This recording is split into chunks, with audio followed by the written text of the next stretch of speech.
Hello, people of the internet. This is Andres Perez, aka Kaiji Noir, welcoming you to episode 20 of Audio Synchronicity.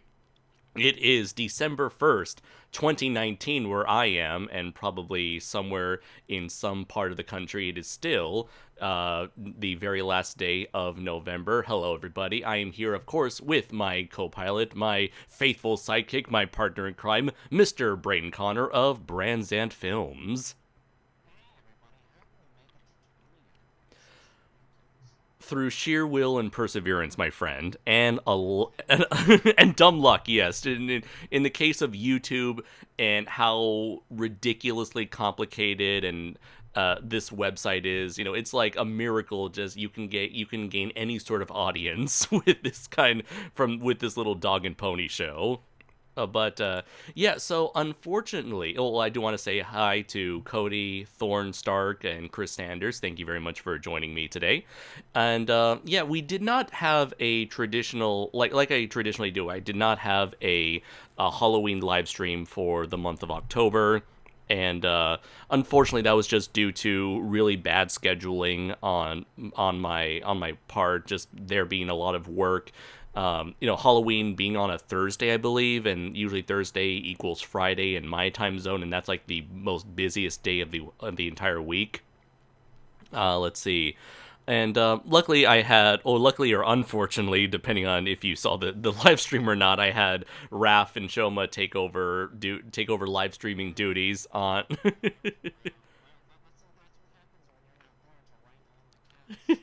That's what happens when you let the nuts take over the asylum.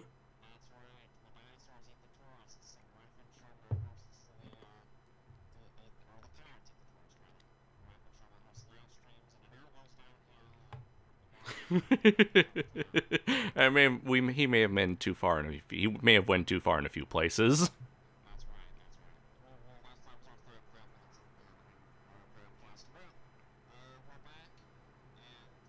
A dinosaur story. Remember how yesterday we were Slayer says you're awesome, Andres. You're awesome. And let's see. Chris Sanders says I could barely hear Bran. I guess he's referring to Brayton. Let us know if you can hear him now. Martin Caspery Smith says and me, and and he's here. Cody says, Brayton, turn your microphone up. That's strange because I can hear you loud and clear, and usually, you know what? Let me check. Maybe I must have accidentally put my sound mixer, must have. No, I put Skype all the way up. Maybe put sound system up. Okay, so I have speakers, sound system, Skype, and Google Chrome all are at the same volume level on my personal volume mixer. So whatever I hear, you guys should be able to hear as well. So just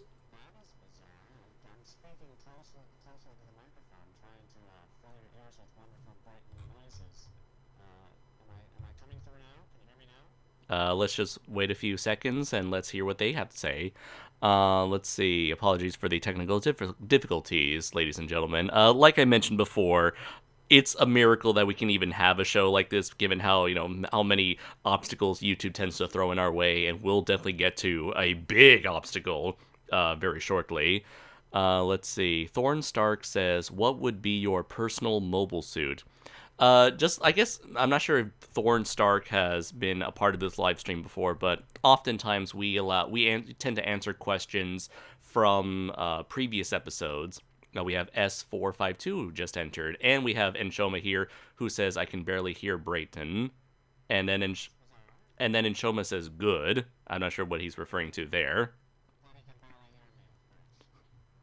Um, So, what was I mentioning? Oh, yeah. So, we usually tend to answer questions that people leave behind in the last episode, they leave behind comments. And usually, the only time we would answer questions in the live stream would usually be if it's a super chat. But I'll do this guy solid. I'll answer him since it's such a simple question. What is your personal Mobile Suit. Is he ever, I'm not sure if he's referring to like my favorite Gundam from the Gundam series, or like my what my dream Gundam would be here. Thorn Stark says it's his first time here. Okay, thank you very much. Welcome to the live stream. So to answer your question, if it's referring to a favorite mobile suit from the Gundam series, it would be the God Gundam, or the Burning Gundam as it's known in the English dub of Mobile Fighter G Gundam. If you're talking about a made-up original character, I will have to. Yes, I'll go with Draco Azul, which I left a link in the comments below. So the last couple, last couple of months, I have been working on a few projects. So I may have mentioned them before. And so the first one I like to show off is, of course, my very own comic, Primal Warrior Draco Azul. Once again, letting you guys know that it is available on Amazon, both physically and digitally. So you can get a traditional paperback or staple bound comic. You can get it digitally on Kindle, or you can get it on digitally on Comixology. And yeah, you pretty much any option you would like. It is conveniently there on Amazon. Let's see. The other project I've been working on is for Severed Press. Not Severed Press. That's Matthew Denian's publisher. Wild Hunt Press. That's the other project.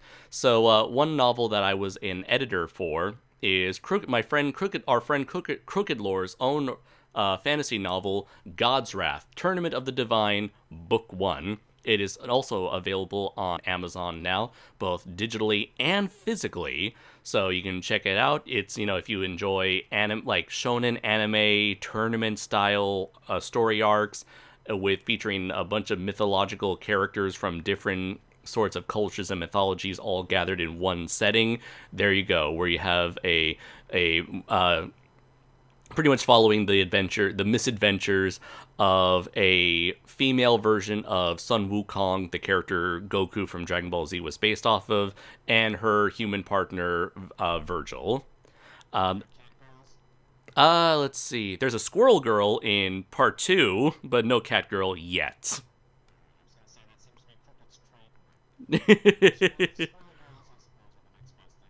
Perhaps. Let's see. The other project I also worked on is called Duel of the Monsters, Volume 1.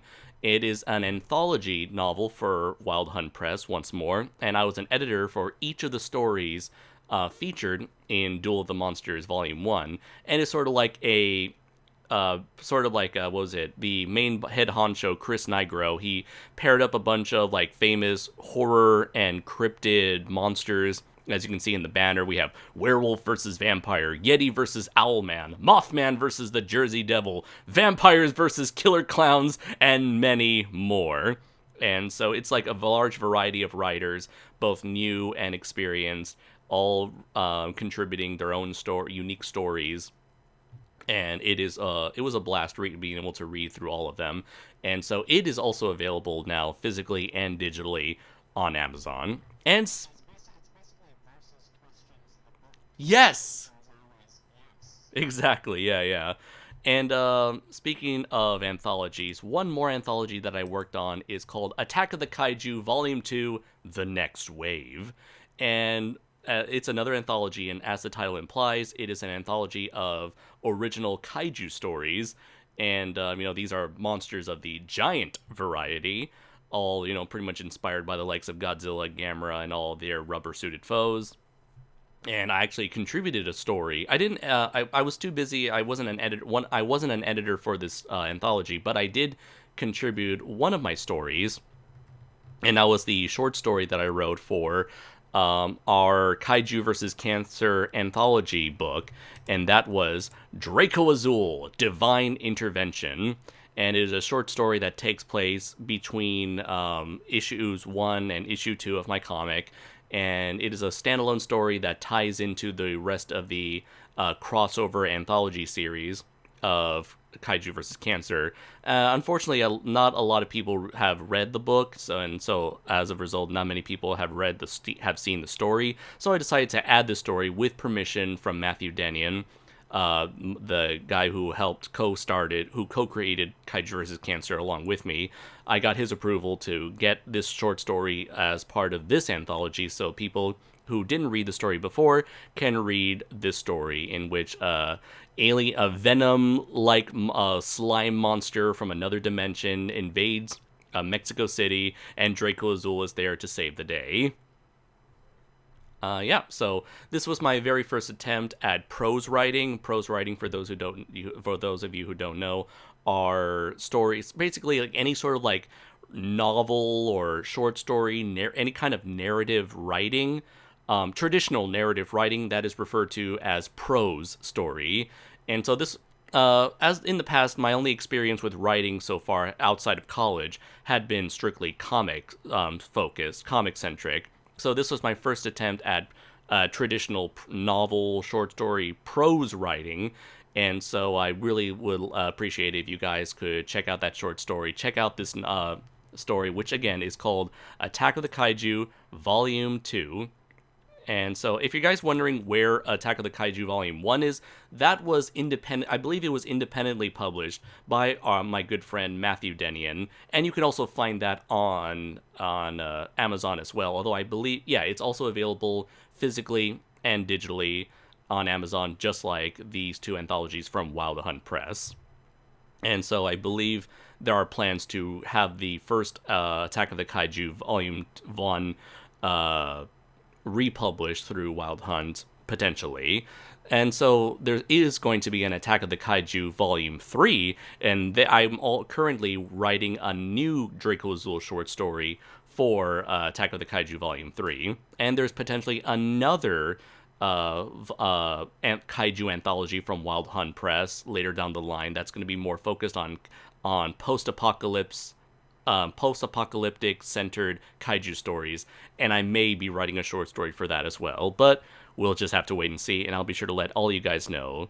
So yeah, Duel of the Monsters Volume 1, Attack of the Kaiju Volume 2, God's Wrath, Tournament of the Divine Book 1, and of course, Primal Warrior Draco Azul right there, all available on Amazon, physically, digitally. Buy it, read it, share it, do whatever you can to support indie creators. And hey, if you're looking for something to read and you've already read Project Nemesis and like Atomic Rex for like the 20th time, read these two as well. Let's see. Yeah, that's kind of pretty much. Well, I mentioned before, like, I've been busy with a lot of stuff, and unfortunately, I haven't been able to be as involved in YouTube as I was before, including this live stream, unfortunately. But hopefully, the ends justify the means, and I hope you guys really enjoy the end result of these other projects I've been working on outside of YouTube. Looking at the comments here, let's see. Cody says, I plan to get a physical copy of it at some point. It really seemed interesting based on how far I got in the Kindle version. All right, cool. I'm surprised you haven't finished the Kindle version, given how short the comic is, but hey, no judging. Let's see, Inshoma says, is your desktop audio set up for OBS, Andres? Oh, let's see, can you talk right now, Brayton? Oh, that's why. Okay, the desktop audio is not working for some bizarre reason. Oh, that's why. Okay. Well, good thing I've been talking through most of this time then. Let's see. Looking up settings, looking up audio, desktop audio. Desktop audio is at default right now. Let me check Yeti. Let's see, Yeti speaker. How about now? Apply. Okay, let's see. Can you try talking right now? Yes, I can. I'm talking now. Talking. Okay, Talking. Can you guys hear Brayton now? Can you hear me, anybody out there? Am I speaking into a... Yeah, it would be very awkward if I had talked that much. It had just been a silent first 10 minutes of the podcast. Yeah. But, hopefully I'm coming through. Okay, yeah. For the audio, I went to, like, what's it called, desktop audio devices, and I put the speakers to the Windows, not Windows, the Yeti stereo microphone speaker. So whatever I'm listening to through the Yeti speaker, because I have my headphones connected to the microphone, so that anything I'm hearing now, I'm hearing through the headphones that I'm connecting through the microphone through the computer. Usually I wouldn't have to do that. Let's see. Primal Raging Ape says, yes, we can hear you. And Cody says, Brayton has a voice! Oh yes, finally, yes, I have a voice. I can be heard throughout the land, throughout the mountains, calling out to my fellow people. And Thorn Stark says, yes, loud and clear. Okay, apologies, ladies and gentlemen. Usually, like, I think the thing is, I would go into Skype and then turn on OBS, but instead I think I did the opposite, where I turned on OBS, then turned on Skype, so I guess OBS did not pick up the Skype conversation. It's very strange. Oh, and you think it picked up our little theme song, or do you think I should do an acapella of our theme song just so people don't miss it? Bow-now-now-down, you really mean that? Yes. Down-now-down, bow-now-now. Okay, there you have it. Always. Yeah, I never get enough of our theme song. That is so funky. It gets me in the mood, gets me all hot and bothered, and gets me ready to podcast. You know what? To make up for the lost theme song, I'll play it at the very end of the live stream.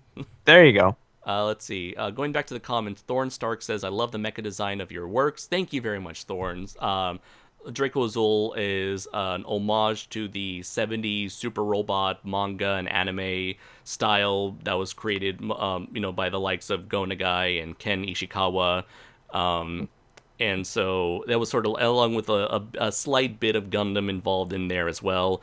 I took a lot of inspiration from the likes of, like, again, Gundam, Mazinger Z, Gai King, especially Getter Robo. Getter Robo was like one of my favorite super robot franchise of all time. So this was Primal Warrior Draco Azul is essentially my love letter to old school Japanese giant robots. And if you get the chance, I hope you will check it out and let us know what you think. And yeah, for anyone who has already read the comic, I'd greatly appreciate it if you leave a review on Amazon as well, on Amazon or anywhere else. Yeah. And that can help further promote the book. Let's see here. Cody says, I meant God's Wrath when I made that comment. I'm not sure what comment that was since it's retracted. And Shoma says, the thin white thing from Canada can be heard. Okay. I wonder what he means by that. All right, then. So before I get started, I do want to get the link that you shared me so I can share the live stream everywhere else. But yeah, since people can hear you, would you like to let the audience know what you've been up to recently, especially given a recent project of ours that finally got released? Oh yes, finally episode 2 of our little tribute to Mystery Science Theater and the giant turtle friend to all friends. Gamera is up on my channel featuring Gamera versus Jiger. And yeah, it's the second of our trilogy. We only have one more Gamera movie to go. And it turned out pretty well, I think. It's been really funny. Well, the whole reaction to it from the beginning has been really awesome, but it's been weird looking at my I downloaded an app called, I think it's just the YouTube Creator Studio app on my phone. That lets me look at weird analytics that I still don't understand about each of my videos. And it's really funny. Like this past episode, the Jiger episode, apparently has been, and I guess that's also due to we had Brandon Tenold actually tweet us out to his legion of fans, which is pretty awesome. Yeah, I've gained 50 subscribers in the last month. I gained 2 more today. And it's been pretty wild considering I don't do much, but people like what I'm putting out apparently. And I'm really proud of the 2 fan episodes we've been managed to put together. Sorry it's taken so long, but we hope it was worth the wait. There's also a fun little short about robots. If you like robots like Draco Azul, but far less cool, Rolo's there for you. And there's a plug for Primal Warrior. Primal Warrior. Now that I can talk, I get tongue-tied. Primal Warrior Draco Azul. There's a special little plug, a little Easter egg, if you will, within the episode itself to that comic, just urging you to buy it even more. So buy the book if you haven't. Then again, if you haven't by this point, I mean, what are you doing with your life? You can buy it, read it, love it. Do it. Just do it. What else do you have to read? This is the thing. This is the hottest thing. They're selling like hotcakes. Be a part of the we gotta call you gotta come up with a thing for it. Be a part of something greater. Yes, greater than yourself. Read this comic book about a blue robot stabbing giant lizards in the throat. It'll make you a better man. You see, the thing is, we live in a society today. Oh, of course. Yes. How could I forget? And we need to rise up. And the only way Right. to do so... You know what you get if you don't go out and buy Draco Azul, the comic, Primal Warrior Draco Azul comic right this second? You get what you fucking what you deserve. You know, I love, as much as I love that particular quote of "We live in a society," I can't seem to recall when he actually says that in the movie. I think doesn't he say that in that scene? Like, we live in a society that treats people like trash, or something like that. Doesn't he say something like, "What do you get when you live when?" Oh yeah, when you live in a society that, I don't know. Yeah. He says society in there somewhere. Yeah, but the thing is, like, people take that and completely change the context and say we live in a society, but it's like, I don't think that's how the quote works. It's not the actual. It'll probably go down as one of those. Well, didn't that "We live in a society" joke start before the Joker movie? I don't know, I think I've heard that before. The thing is, I heard you say it after you saw the Joker movie. Okay, because I think I've seen things. I've seen the "We live in a society" quote other places before. And then I think it just blew up after this movie. And originally, if you want to be technical about it, the only man who truly said it was George Costanza from Seinfeld. It's probably going to be already one of those like misquotes. Steven says he bought the comic already. Thank you so much, Steven. There you go. You are a saint. Steven knows what's up. Be like Steven. Let's see. Looking at the comments here. Primal Raging Ape says, "Guy King, boy, I watched that anime. It's great to hear that I wasn't the only one who watched it." And Shoma says, I'll tell you what Brayton's been doing lately, ruining Halloween live streams. All right, ruining by Halloween live streams by doing exactly what I was told to do by Raph and Shoma. I was a good soldier. Cody says, I watched part of it, but was cut off. I still have yet to finish it. Love what I saw thus far. I guess he's talking about the comic. And Shoma says, Brayton, tell them about the Black Friday live stream you started from last night. Oh, well, I didn't. Well, I tried to start it, and then I aborted it immediately because my connection was not the greatest.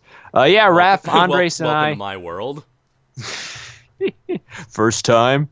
Andres, Raph, and I took part in a little live stream over on his channel talking about Gamera versus Jiger at great length, as well as other things. That was a bit of. I'll chat for a little while there. No funny voices or impressions of Paul Lind were had on that live stream. So that was a better live stream than the Halloween. If you're gonna listen to a live stream, listen to the Audio Synchronicity podcast and listen to that one. But don't listen to Halloween's the Raph and Shoma Halloween special. Yes, always. Unless you're deeply sick in the head and curious, then give that one a listen. You're such pests. There's no money worth this. Yeah. How the hell I need the money. And the chicken. They provide me with free catering in the booth.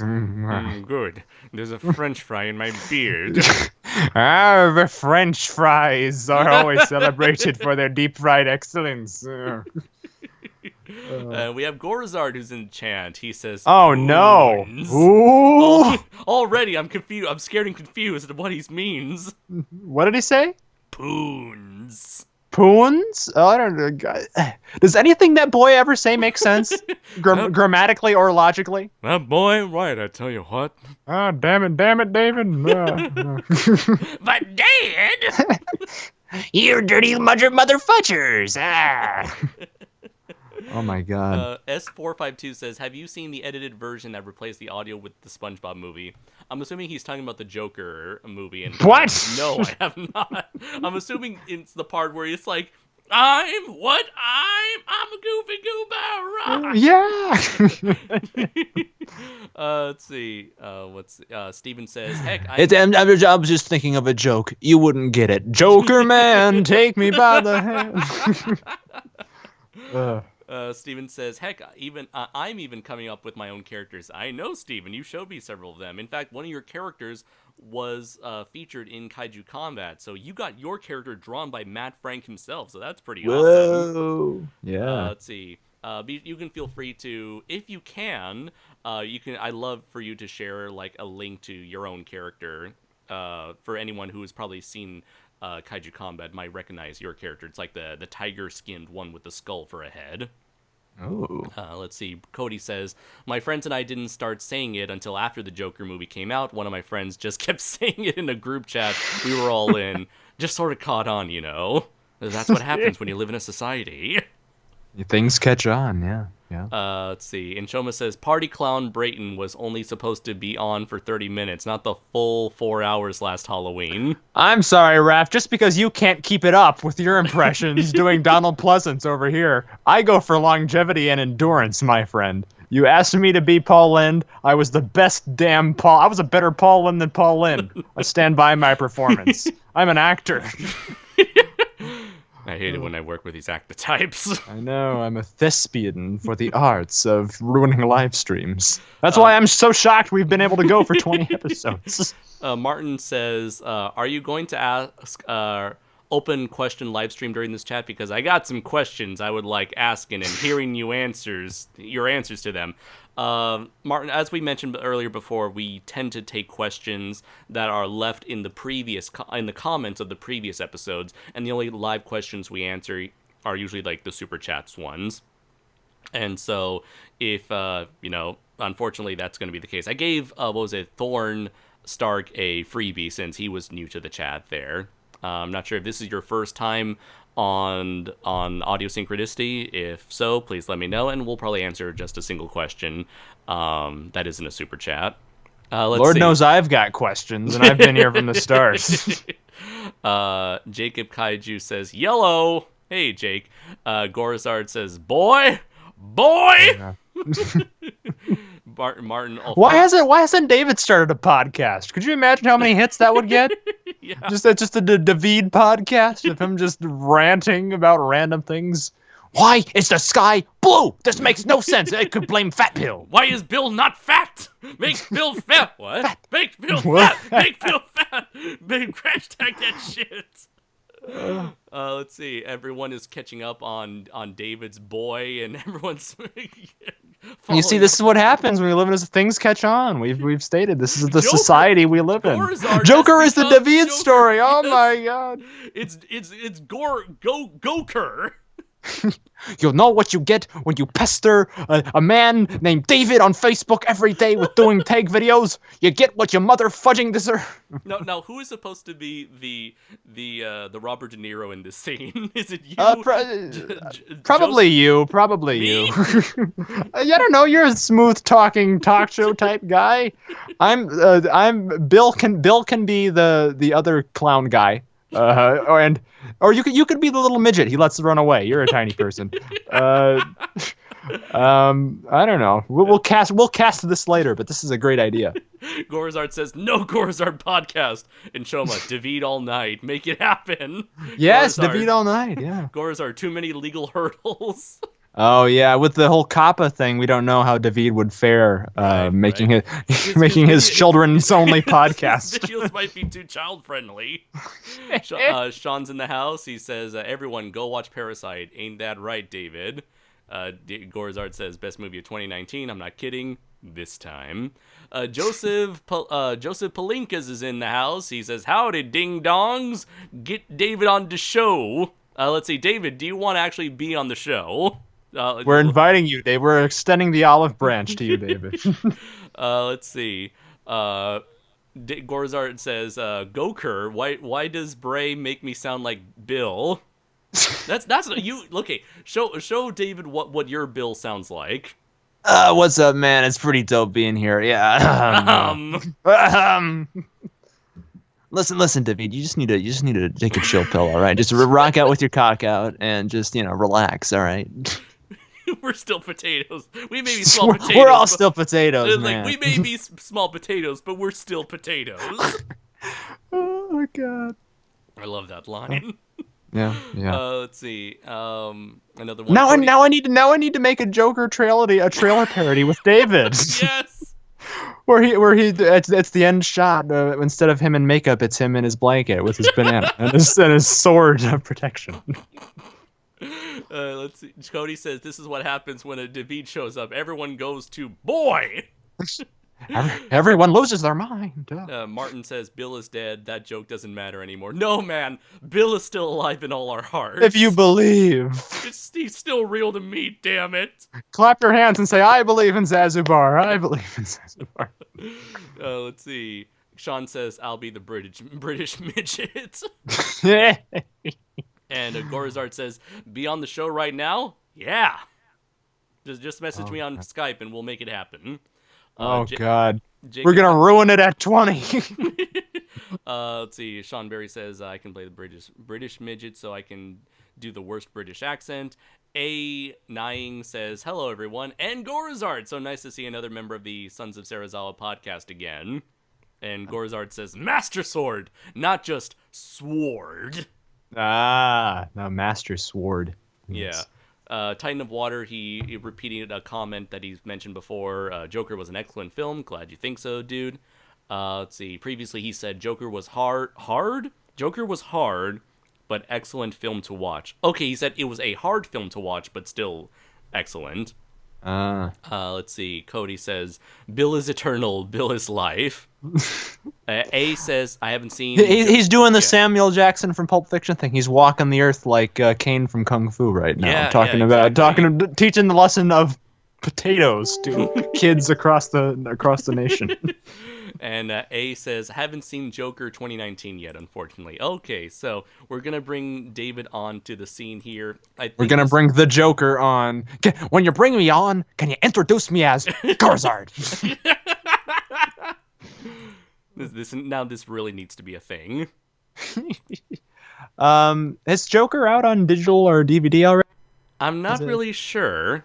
Let's see. I could do a quick... I haven't seen any advertisements so far, and I haven't seen anybody talking about it. Yeah. And now I'm hearing an echo, which I'm assuming is from David's end. Can you still hear it?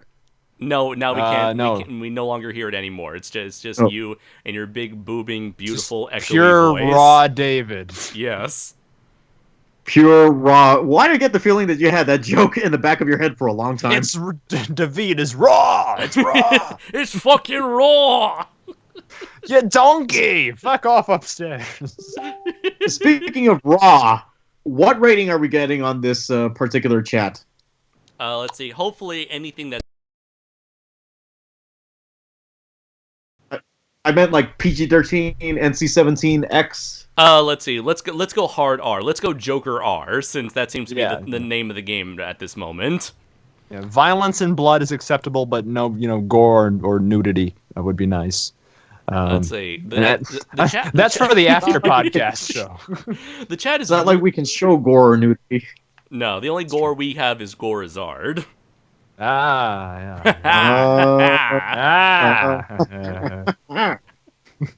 Let's see. Thorn says, hard to type when you can't breathe from laughing too hard. And Shoma says, Joker was hard? That's what Harley... Never mind, we're trying to keep it clean here. No, all bets are off at this point. I suppose, yeah. In fact, we have to keep it. We have to keep that our train going, considering we need to be as unkid friendly as possible. Oh, that's right. Fuck you, kids. Santa's fake. He's a phony, a big fat phony. And go tell your mama Brayton said so. I'm trying to hurt as many children as possible. That's very common in America. Ask Bill. I feel like that's his Saturday nights. Let's see. A says absolutely proud of its accomplishments, though. I'm not sure which accomplishments he's talking about. That's what happens when there's like this disassociation from what you're talking about, 30 seconds ago, and what people are talking about now, and what you're talking about at the moment. Space and time is confusing. Yeah. Let's see. Cody says, David's in the house! Yeah! I thought it was 4 E's in there. Or am I... David. You're the David. Yeah, you're the Corey in the house of our generation. Corey David in the house. Let's see. Joseph says, "Wait, Raph, Harley was hard. What Halloween bar did you go to?" Oh my. Let's see. Titan of Water says that buzz though. Oh, I guess he's talking about the background sound coming from David maybe, but I think it's okay. What buzz? Sean, I guess it's like that bzzz or that shh. David's part wasp. That's a revelation. He has a giant thorax and wings. It's like the poster for the Wasp Woman. You just Photoshop Bill's face on it, and I don't know. Wow. Bill is there, the victim. I've got Now you gave these people an idea for a meme. Yes, bring back the dank David memes. We've never made a page for that. There needs to be a page now.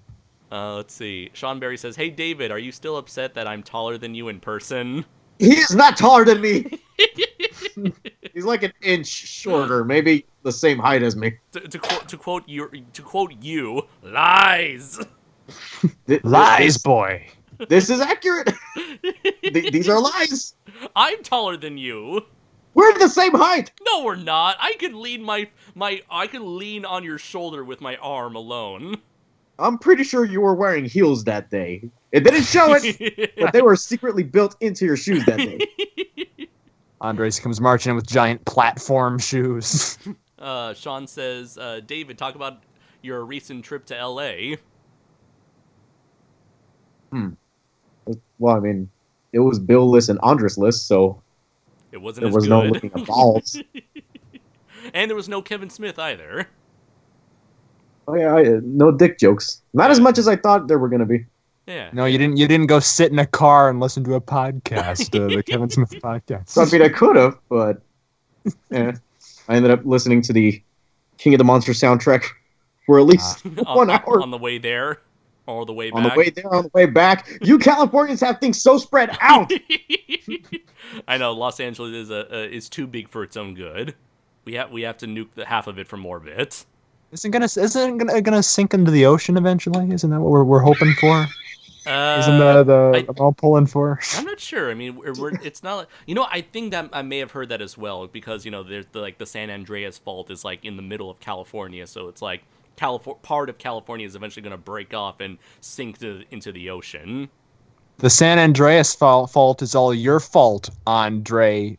God damn it. Imagine Andres coming back from Japan and just seeing all of California underwater. Oh, it's just going to be that meme. I can never leave you alone again. It's like that meme where the guy is with the pizza box, he comes in and sees the whole room on fire. That's what I'm expecting. That's what I expected ever since Trump got elected president. It's like, oh boy, what am I gonna see the moment I step back in America for the holidays? Actually, that's a good idea for a Waterworld reboot. Have someone like Andres come back from Japan just to see all of California in this Waterworld. You would like that, wouldn't you, David? Oh yes. I just cleaned this mess up. Let me write it. Can we keep this mess clean for 5 minutes? I just dried this place. Can we keep it dry for 10 seconds? Let's see. Martin says, "David, you don't know me, but how's it going, buddy?" Oh, hey, not much. I thought I knew this guy, but I guess I know a lot of Martins. Yeah. Let's see. Jordan. I think we established that his last name is pronounced Fazand. Like Fazan! Like Shazam! Jordan Fazan says, "Am I too late?" In all caps. No, you're not. We're just getting started, my friend. A says, "I was talking about the Joker's accomplishments. Thank you very much for clarifying." A. Jacob says, "Which version of David?" Not sure what that's referring to back there. There's different iterations of me that I'm not aware of. There's Electro David. You got Electro David. You got regular David. You've got Tag David. You've got what's regular? David Classic, David Diet, David Rambo regular David. Rambo David. Yeah. Oh. Yeah, that's my favorite. You got Garage Band rock singer David. All my favorites. I love them all equally. I can't decide which one's my favorite. Let's see. We have Joseph Palinkas who says, Hey David, what's your favorite 7 monster films? Teehee. Ooh. Do I have to answer that Right now, or can we come now. back to that? Do it now. Now. Ugh. Do it now. Come on. What are you waiting Come on, for? what are you waiting The for? audience is right here. Well, number 1 is Godzilla 54. Of course. I know the original 33 King Kong is amongst there, Okay. but the rest? The Yongari remake. Yeah. Yeah. No! I mean, I like it, but I don't consider it one of my favorites. Super Monster Gamera, of course. The original? Super Monster. Super Monster. No! I Uh, only see that movie the one time. Gappa No, the never mind, Triphibian thanks. Monster. Gappa? Yeah, of course. Gappa's your favorite, right? No. When did I ever say that? You did it. That's the joke, David. Oh, because it sounded believable. It sounded like something I would say if I'm drunk, which has happened before. Let's see. So Going I down. said that I legally retract my previous comments. Let's see. Thorn Stark says David sounds like the head from The Wizard of Oz. Let's see. Titan of Water says, did you see Blue Nova's Heisei videos? No, I do not watch Blue Nova's videos. Not because of any sort of bias or anything. I rarely watch Godzilla YouTubers in general unless I personally know them these days. Let's see. A says, how tall are y'all? Me and Andres are the same height. I'm just think, putting that out there. like, Same height. What is it, like 5? I think my driver's Legally, license. I'm 5'5". I'm 5'7", I think. Then your California system is flawed. How Something tall wrong are with you, California Brayton? DMVs. I'm 6'2", 6'5" in heels. Come on. And depending on the current hairstyle, that could also fluctuate. But yeah, I tower over you midgets with my giant lanky frame. I'm like one of the tripods from War of the Worlds. It's quite scary. Every time I enter a room, it's just a loud blah noise. Are you as tall as Garrett Edwards? That's what I really want to know. I'm probably taller than Gareth. I have no He idea looks how like a tall short that man guy. is. Yeah, he just has that face that just says, "Hey, I'm a short man, but I've got a big heart." You know what? I'm going to Google that. Garrett Edwards height. And I've got a big heart and the greatest movie ever made. All right, Godzilla 2014. So with, he's 5'7". 5'7". Oh, yeah, he's my height pretty much. Yeah. Let's see. By Californian standards, so that means that he's our height, Andres. You guys should all hang out and build a treehouse or something together. It'd be cute in the forest. Wear little elf hats. Wonderful. Let's see. We. You never would believe where those Keebler cookies come from. It'll be wonderful. Well, you're the closest thing we'll come to Garrett Edwards, Bray. Since you, I'm not Gareth. I don't look anything like Gareth Edwards. This is a lie you've manufactured. It's like you're white. That's good enough. You're white and you're blonde. Like you do. They all look alike, I suppose. Let's see. Jacob says Andres will be part of a remake of Tall Girl. It'll be called Tall Andres. I don't even know what Tall Girl is. Oh I will Google it now. Curiosity has see. Tall Girl movie? I think so. Otherwise, it's going to sound like something out of a porn website. I seen this around Netflix. It's Andres, you're not even that tall. This bitch is tall. I want someone to quote that. Just a picture of David. Andres, you're not even that tall. No, this bitch is tall. This bitch is tall. That was the tagline for Steven Spielberg's Big Friendly Giant. This bitch is tall. Let's see. Cody says this live stream has gotten that much better with David on it, with 4 E's this time. A says, I remember Electro David. Yeah. How do people remember that? I thought it was just a faded memory by this point. No. A is a longtime fan of the SOS. Joseph Is it A or Aye? Because I work with a lot of Asians in my line of work, and in the past he mentioned on a previous live stream that his name was A, you know, like the Fonzie. A. Or Joseph, how I say it? I think so. Joseph says this is literally most of our Facebook friends chatting. Yeah, it's pretty crazy. Let's see. Ooh, we got a lot of. Okay, I can keep up with a lot of these comments here since they're coming in fast. So I'm just gonna have to skim through the bottom here. Justin Tang asked a couple questions, and just to let you know, Justin, I know you haven't been on the live stream chats very often, but I tend to answer questions if they're like super chats. Otherwise, the only questions I answer are those left in the comments of the previous episode. Sorry about that. But I'll answer one of your questions. Have you guys read the Godzilla NES creepypasta? Yes, I have. You guys? Is it creepy? I think. Okay. I think Joseph showed me something regarding that once. It's the one with that red but I haven't read monster. it. Yeah, I remember that. Yeah, that was pretty creepy, I guess. No offense to whoever wrote that creepypasta, but it's not well written. Shit! Well, isn't it written around a video game or something? Yeah, Yeah. around the NES Godzilla game where it's like Of all the Godzilla creepypasta things you could make, like you guys had that fucking Shinpei's toy shop. That's creepier than some video game story. The thing is, it's like it's a super huge cliche. Like for those who don't know, who are probably too young to know what creepypastas even are, which really shows how old we are. Creepypastas were at the height of their popularity. They were the internet equivalent of campfire stories, and You're reading that off Wikipedia, aren't you? no, I'm not.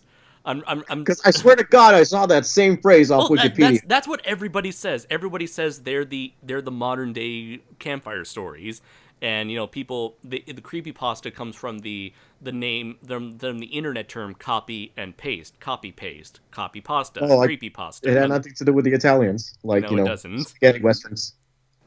No, they may make good. Creepypasta, spaghetti westerns. There is a running theme. That's the thing is the Italians may know how to make a damn good western, but they can't tell a ghost story to save their lives. No. The thing is, Italians are already creepy enough, are scary. They're already scary enough as it is. Andres, we vilified the children section of our audience. Now we're gonna throw away the Italian demographic. Yeah. Hey man, have you ever seen The Godfather? Those Italians can be pretty threatening and scary and all that stuff. That's true. Yeah. Any Italians on the chat who are offended by that comment? Isn't Andrew Italian? Yeah. Well, he's not. I mean, okay, he's not like, he's not an Italian person, but yeah, he has Italian in him. I think he's a New Yorker, so that's just as bad. But he is. Yeah. I thought he was from Connecticut. No, that's Joseph, I think. I don't know where you guys are from. Florida. So he's now with those kind of people. So okay, so going back to creepypastas. So yes. They're ghost stories essentially shared around on the internet, and the most cliche ghost story that you would find out of a creepypasta is the haunted video game cliche creepypasta where you play a game of Super Mario or Zelda or Sonic, and Joseph says he's Italian. Great for you, man. Awesome. No, we ain't. Good for you. Let's see. No, not that Joseph. This Joseph. Not Fazina Palinkas. Oh, my bad. The name should have tipped me off. My bad. Let's see. We know Joseph Fazina. He's Puerto Rican. Yes? What do you... Yes! I thought he was a white boy. No! You're telling me all this time I've been calling him the wrong race? His name is fucking Vizina. Yeah, I'll come forward. I'm Italian. I'll admit it. No, I'm not. You're a Canadian. I'm the most white bread person on the planet. I thought he was Jewish. Well, I mean, I'm the most Gentile Jew on the planet. Creepypastas. Yeah, before that, we got our very first super chat from Sean Berry. Thank you so much, Sean. Italian bears, David's worst nightmares. Bro, draw a circle. Those are a thing? I'm sure they have bears in Italy. At least in a zoo, maybe a circus bear. The Italian circus bear. They just look like regular bears. What makes them Italian? Their accents? Their accents. Of course, their dietary habits. They do the thing with their hands. They kiss you on both cheeks when you say hello. It's vaguely threatening. They kiss you on both cheeks before they maul you. Before they eat your spine. Jordan says, "Get back to talking about creepypastas already." Creepypastas, yes. This is stupid. I want to talk Stories. about creepypastas. Stories written by rejected Italian writers of Are You Afraid of the Dark? Yes. Okay, and so again, haunted video games are a cliche. You know, you put in a game, and all of a sudden the game starts acting weird, and there's super hyper realistic blood and graphics and shit, and all of a sudden the game attacks you and brings you into the game, and all of a sudden, oh my god, you're dead. And so Hey, that's the plot for Tron. that is essentially what happens with the Godzilla creepypasta, where it's like the guy's playing a game, he's like, oh cool, here's some neat boss characters that I never knew existed. Wait a minute, these are monsters that appeared after this game was made, like Orga and shit. And then all of a sudden, there's these brand new monsters, and the graphics get fucked up, and there's this red monster who's chasing after you. And so, through the power of love from the spirit of his dead ex-girlfriend, he's able to get the ability to fight back against the demon that's possessing his body to keep him playing the game. Wow. That's that's literally what happens in the creepypasta. So, honestly, the cyber chase chapter of the Godzilla saga doesn't sound so great, Andres. I gotta tell you. What are you talking about, Brain? It's pure genius. Because It's a little far-fetched. You see, the thing is, it wasn't made to be good, Brain. Oh, yeah, sure. Whatever. Whatever, yes. Let's see. And yeah, there's tons of creepypasta out there about some lost video games, some haunted video games, some lost Ooh, here's the thing. There was a famous SpongeBob creepypasta called Squidward Suicide, where someone says like, "Ooh, I saw I knew a guy who knew a guy who worked for Nickelodeon, and they saw this banned episode where Squidward had realistic bloody eyes and committed suicide." And guess what? A legit episode of SpongeBob this year referenced that creepypasta. Oh, really? What? Oh, that's fun. Yeah, with the creepy Squidward with the instead of blood-soaked eyes, it's just like black ink from his eyes. Oh. Yeah, after this, I'll probably look for that image and show you guys. But yeah, Right now. honestly, it's like there are parts of the Godzilla creepypasta that is well written enough to actually feel scary. No, they're not. Well, at least there's one part where Red turns to the camera and looks at the player, because he puts like fake screenshots of the game peppered throughout the story. And so that moment where this like red monster just looks at the player, I thought that was pretty effective. But everything else, yeah, it's kind of an overrated thing. And I feel like the only reason why it's gotten so popular is because it's the only Godzilla-related creepypasta out there, so people tend to attach themselves to it. I don't know, that's my theory. A game theory! Let's see. Jacob Kaiju's... What's up, Kaiju fans? I'm gonna talk in a high-pitched voice this entire video about crap you don't care about. Sorry. It's okay. The sad thing is, there are actual channels like that. Yep. Let's see. Jacob has a super chat saying, "Now we know David's true fear. Another tag vid." Oh. That's number 4 on the list. I want David to to write a creepypasta. You can write a creepypasta, David, about us. That'd be fun. Or, We are basically a McDonald's. Except I'm the victim in this case. He listened to a haunted podcast, and all of a sudden he tries to turn it off, but it can't. Suddenly his phone starts having realistic blood on the screen. Oh. And let's see. Looking down at the comments here, let's see. People are talking about the creepypastas. Cody says, "This podcast suddenly started throwing a bit of shade, lol." Let's see. To the creepypasta or to the writer of the creepypasta? Just to the whole game theory, Godzilla theory kind of thing. Oh. Cody's... I thought we were throwing shade at, which path they doth take it. That too. Cody says, I like the Godzilla creepypasta. That's just me, though. More power to you, Cody. Joseph says, can we get a round of applause for Brands and Films and all involved for their MST3K projects, even getting a shout out from Brayton Tenold? Yeah! All right. Yeah, Brayton Tenold. Go Brayton Tenold. Brandon Tenold. Brandon Tenold, that's what I meant to say. Yes. And we're yes. doing the whole thing from Birdemic. We're all clapping, and then slow clap, and then back to Woo!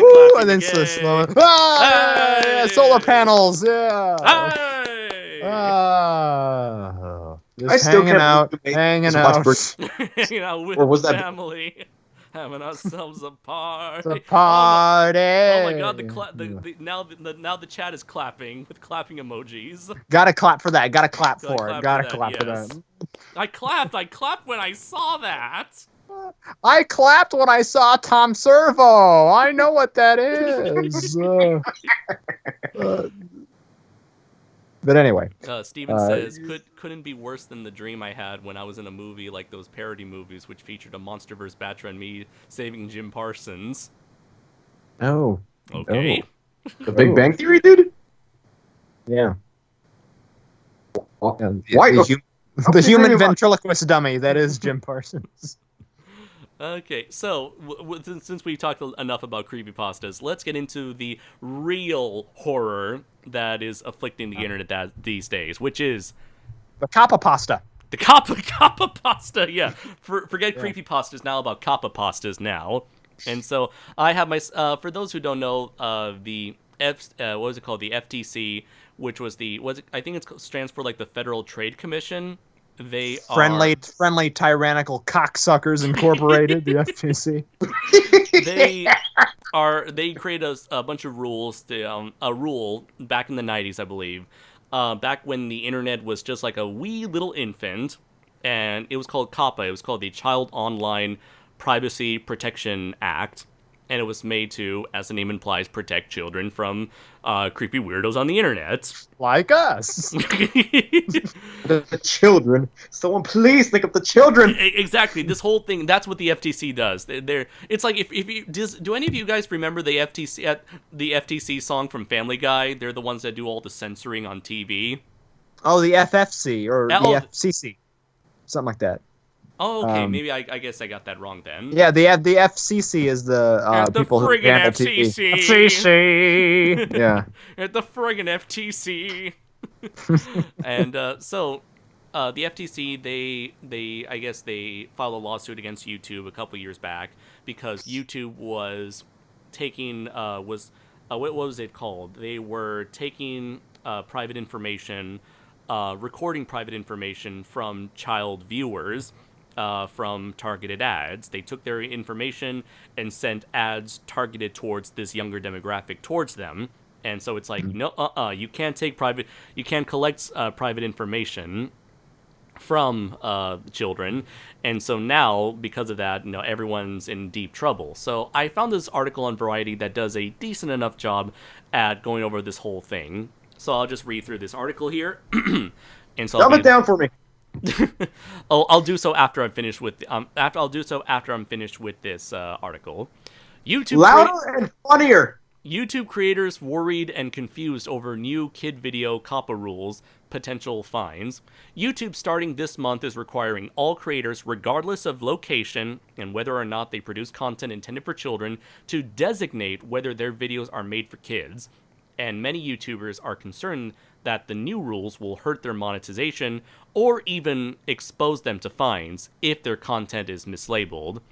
The change is the result of YouTube's $170 million settlement with the FTC and the New York Attorney General for alleged violations of the U.S. Children's Online Privacy Protection Act, COPPA.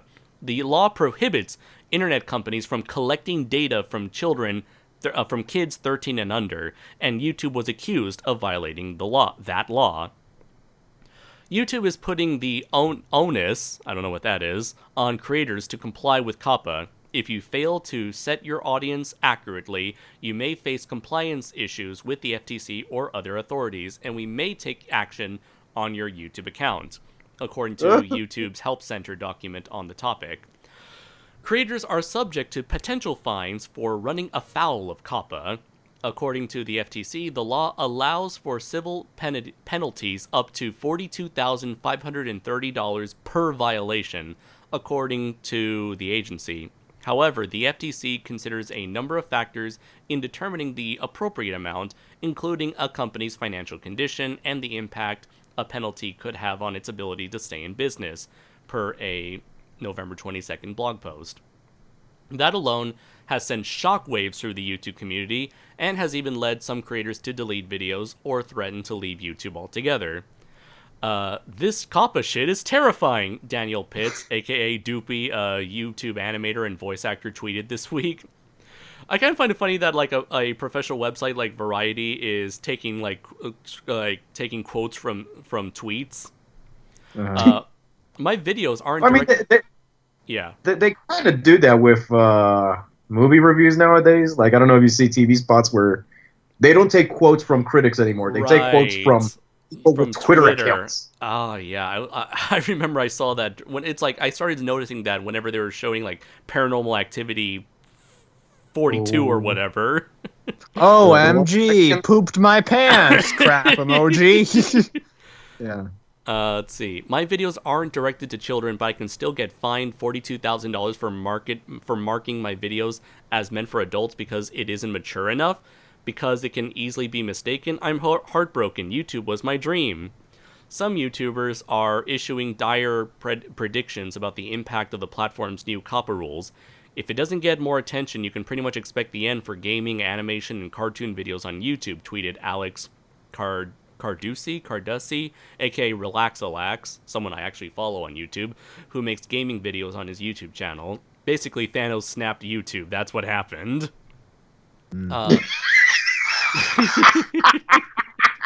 I'm glad you're enjoying other YouTubers' misery, David. Because we're literally in the end game now. There's another part. That's the thing. As soon as Thanos snapped, Bill was unfortunately one of the victims. Oh god. Wait, what? What? I'm saying Bill isn't with us anymore. He's gone, David. He's gone. Is YouTube again? No, it's a joke, David. God damn it. I am in the dark about this. I need context. The thing is, Bill, don't you remember the time when Bill, he was stumbling over? He was like, David, I don't feel so good. I don't feel like a good potato. I feel like a spoiled potato. Oh yeah, I remember. I lost a kid. See, there's another part of YouTube's COPPA compliance rules that is causing major concern. Starting in January 2020, YouTube will limit the data it collects for videos marked as made for kids under the government settlement. For starters, that means YouTube videos designated for kids will not be able to include targeted advertising, which most ads on YouTube videos are targeted ads. Meaning that like they kind of analyze who you are and what kind of videos you watch, and they're like, okay, these kind of ads are for this individual right here. Let's see. In addition, a whole slew of other features that depend on user data will be disabled, including comments, channel branding watermarks, the donate button, cards and end screens, live chats and live chat donations, notifications, and save to playlist or watch later features. So basically, you can't do any of the fun stuff that YouTubers, YouTube audiences, and YouTubers themselves do to help grow the channel. So if your videos are made for kids, that pretty much spells the end of your channel growth, and the end. It also spells the end of your interaction with fans, such as what we're doing right now. Plus, the kid video designation will also apparently make them unsearchable. On Thursday, Perry Grip, a daytime Emmy-winning songwriter whose long-running YouTube channel features songs about food and animals, noticed that videos marked in YouTube for kids don't show up in a Google search. So yeah, if you made something like the Baby Shark song, no one's gonna see it essentially afterwards. Oh. Let's see. It's as if Google is censoring all of my wholesome kid-friendly videos, Grip said in a tweet. No raining tacos, no space unicorn. Who does this help? Not the kids, apparently. According to YouTube, it will use machine learning to help identify videos that are clearly directed to young audiences and may override a channel or creator's audience setting choice in case of error or abuse. So if you set your Oh, that's videos... great. So somebody else can decide for you whether or not they deem it to be child friendly. Exactly, yeah. And I think it doesn't matter whether or not you're monetizing. It's just like, yes, if you ever get labeled for kids, Yeah. no one's going to see your videos afterwards. Let's see. Or a significant portion of your audience won't see your video. Or if it's your entire channel that's labeled for kids, then yeah, no one's going to see your video unless they like search it up on YouTube. But even then, the algorithm is going to put your videos at a significantly lesser priority because YouTube can't make money off of it anymore. Yeah. Sorry for the coughing, guys. It's a little something in my throat. How dare you? Again, however, creators are advised that YouTube is not responsible for protecting users from legal liability. If you need help determining whether or not your content is made for kids, check out this Help Center article or consult legal counsel if you can afford it. So if YouTube fucks you over, they won't explain their rhyme or reasoning. They just say, "Hey, go get a lawyer and take care of it yourself." Yeah, it's like deal with it. Get fucked, kid. You're not. Wow. It's not. We already paid $150 million. It's not our problem anymore. It's all your responsibility now. That's the New Yorker way of doing things. According to the FTC, there's no one-size-fits-all answer, but in general, it says that the COPPA rules apply if the intended audience is kids under 13. So here's the deciding factors as to whether or not your channel or video is made for kids. You should consider various factors, including, these are super vague, subject matter of the video, i.e. Educational content for preschoolers, whether children are intended or actual audience for the video, whether the video includes child actors or models, whether the video includes characters, celebrities, or toys that appeal to children, including animated characters or cartoon figures. Well, that's unfortunately, that's Crooked Lord's videos out the window. Oh no! He's got animated characters! It's for kids! The language of the video is intended for children to understand. Let's What? see. So if children can understand your language, then it means your video might be intended for children. Oh my Time to speak in God. code. The video includes activities that appeal to children, such as play acting, simple songs or games, or early education. Thank God podcasting isn't one of them. Whether the video includes songs, stories, or poems for children. So I don't want anyone here to recite any Dr. Seuss, okay? Oh, good. I do not like Copa. I do not like Copa. Get You dope. fucked. I can't. You don't. Any other information you may have to help determine your video's audience, like empirical evidence of the video's audience. What? So yeah, these are like in my opinion, I feel like these are very vague rules.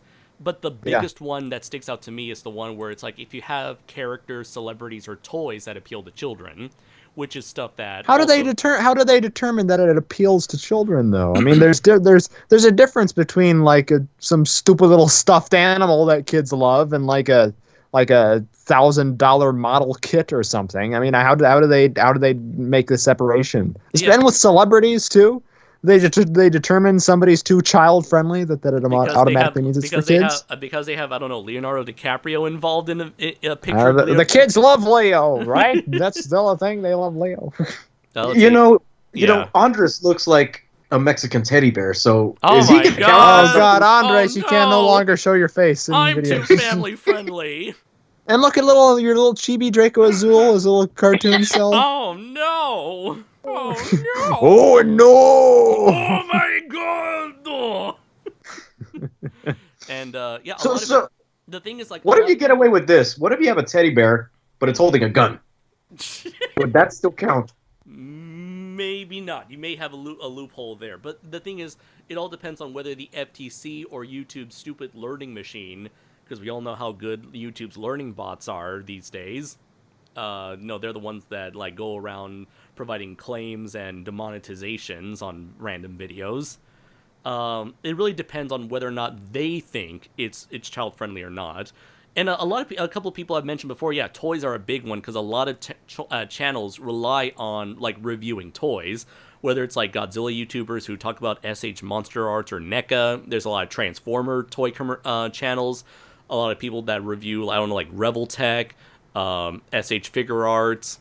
There are tons and tons of like toys that are aimed more at like toy collectors, pretty much. Not so much kids, but they can appeal to everyone. In fact, I'm looking at my shelves right now, and I have a bunch of figures from Godzilla, Ultraman, Power Rangers, Gundam, Gao Gaigar, Super Sentai, Star Wars, Getter Robo, and yeah, Transformers. I got a bunch of figures from all these properties.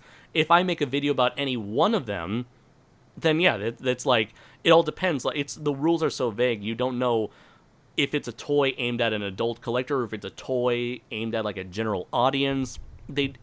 People are afraid that at the FTC or YouTube's learning bots will see these videos and not understand the context made for them. Yeah, yeah, that's the worrisome part, that it's left up to some discretion of a faulty system like that. Yeah, or if like you're making a review of, say, Frozen 2, obviously Frozen is a Disney movie, and Disney's are generally movies are aimed at a general audience, especially for kids. Frozen itself is a hugely popular franchise aimed at kids. So if you're going to be talking about Frozen 2, will that be considered for kids? Yeah. Heck, people are worried that Godzilla might be considered as a thing aimed at kids.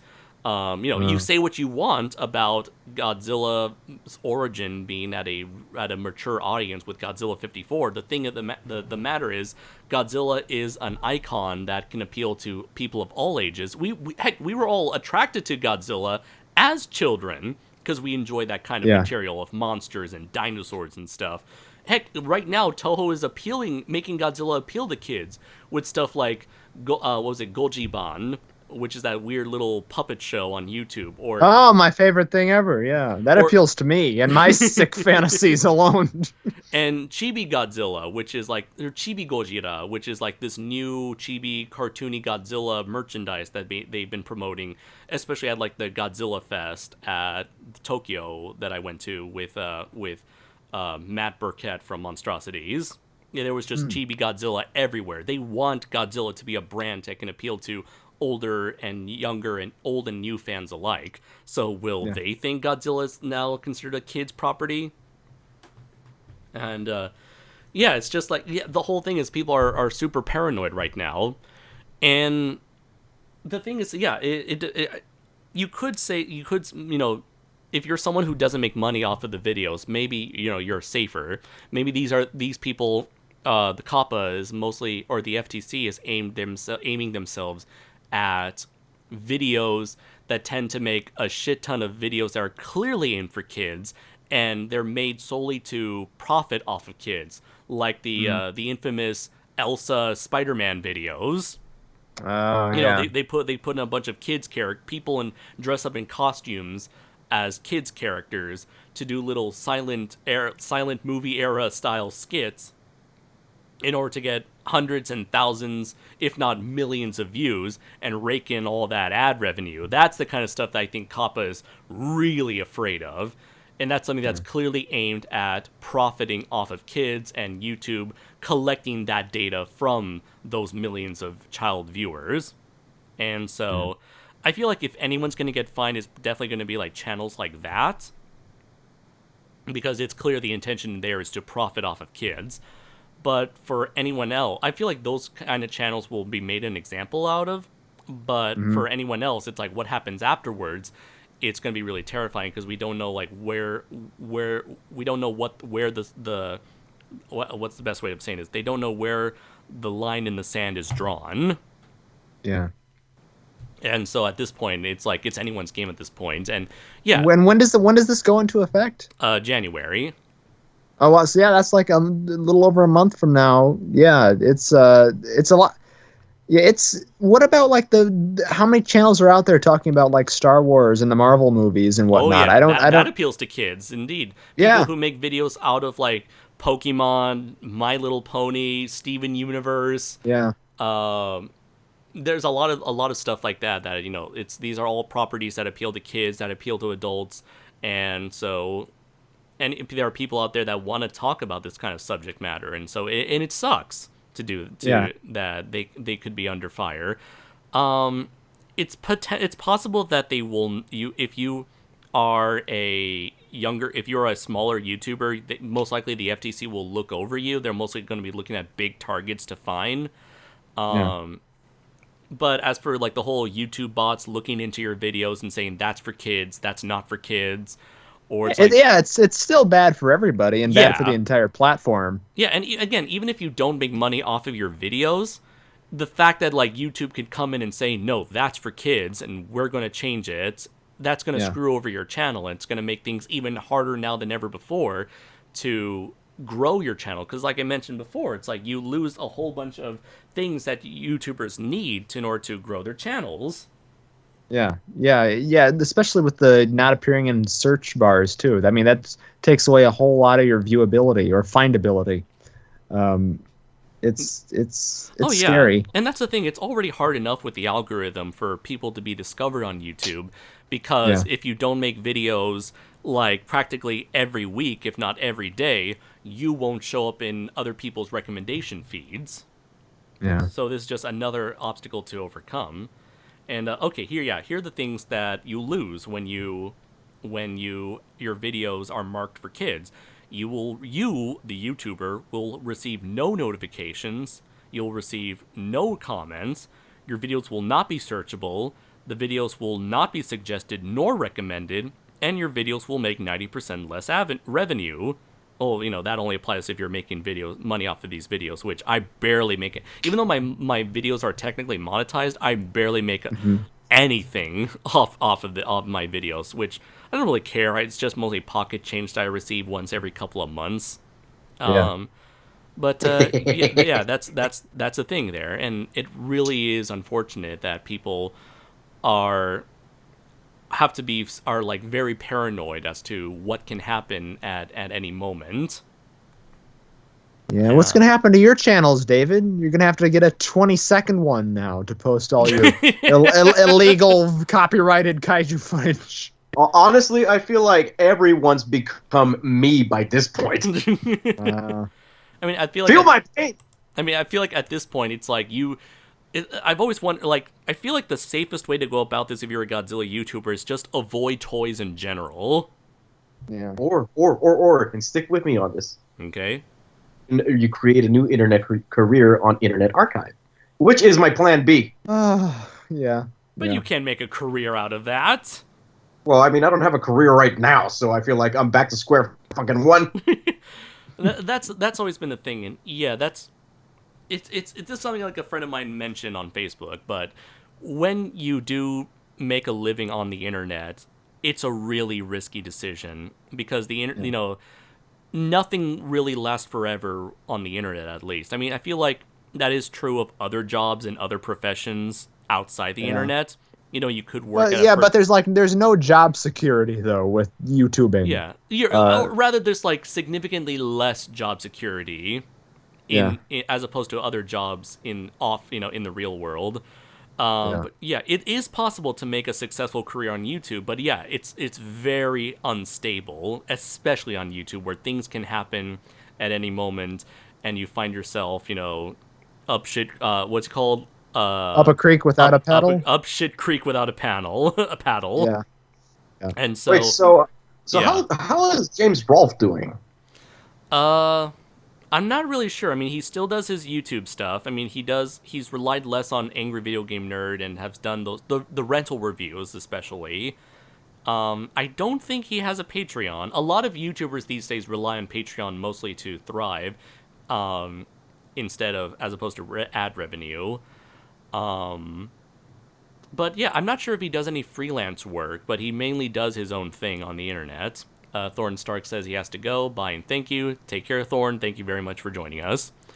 But yeah, I feel like with someone like James Rolfe, or people who just review movies or talk about movies, it's possible that they might be in the clear, because I feel like anyone who makes long format videos, like long conversation based videos, it's possible that you might be free from this, because this might be sound very. I don't want to come off as someone.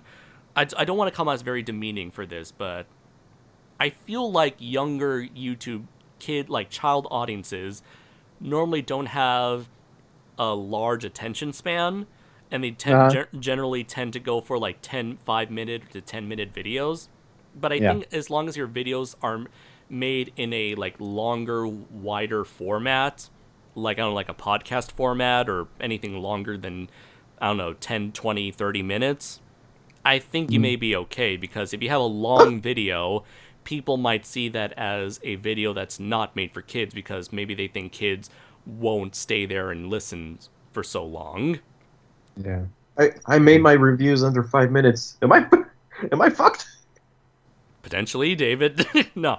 Honestly, I don't know. But I feel like that's why I feel like I'm not as worried as other YouTubers are, just because of the way I do my videos these days. They're more podcast oriented. I feel like that is a format that's made for like an older audience, potentially. But the thing is, it's like the subject matter, that is a thing to consider as well. If I decide one day I'm going to talk about Transformers the movie, will they think that that's a video for kids? Yeah. Yeah, do they only search that stuff out on a video by video basis, or does that like affect your entire channel altogether? Like I think the YouTube bot, the learning YouTube bots, will look at video by video, and they see enough videos on your channel that do this. Oh, okay. Then they'll mark you as for kids. Let's see. A says YouTube wasn't originally for kids anyways. Originally it was people doing dumb fun stuff or dank memes or some cat videos. Yeah. You know what? Like you want to know the honest reason that YouTube was created for, according to one of the original founders of YouTube? He made this website because he couldn't find any videos online whatsoever of the Janet Jackson Super Bowl incident. Oh my God! So pornography is to blame.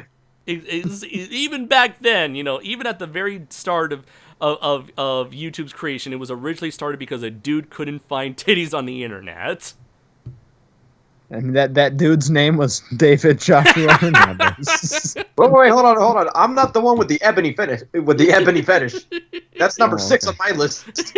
of stuff that you like or stuff that you're afraid of, along with bears. Let's say that's 50-50 by this point. There are some black women that I have crushes on, and then there's other black women that I fear. Are you talking about the hell nah kind of women?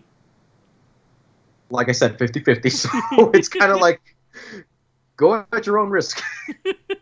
Let's see, is David gonna get flagged with racism and misogyny now? Oh my God, is Gorazard gonna be canceled now? Yes, cancel Gorazard movement. The change the David movement. He's already changed the channels enough times. DeMichael Jackson Helm says, "Hi, Andres and Brayton."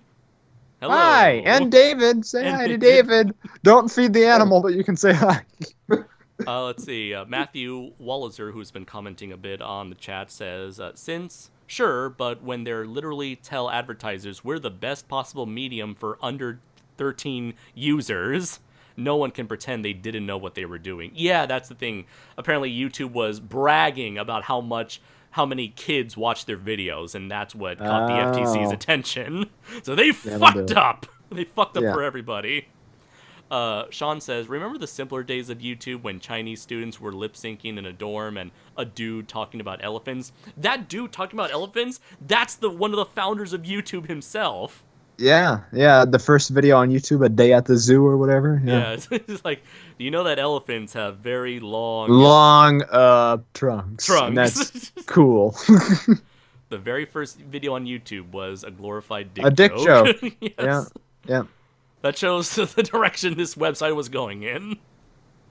Let's see. Matthew says, it's crazy to pretend YouTube had no role on bringing this onto themselves. Indeed.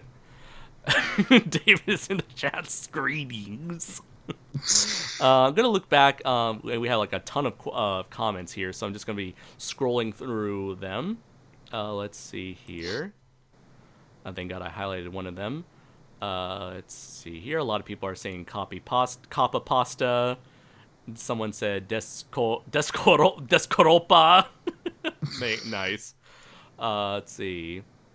David, this is no creepy pasta, but I'm the Martin who mistaken Super DM64 for Gorizard at G-Fest at I don't look like 2014. Dylan, do I? I'm not that fat. I think I remember that guy. I think I remember that guy commenting saying like, I thought you were Gorizard.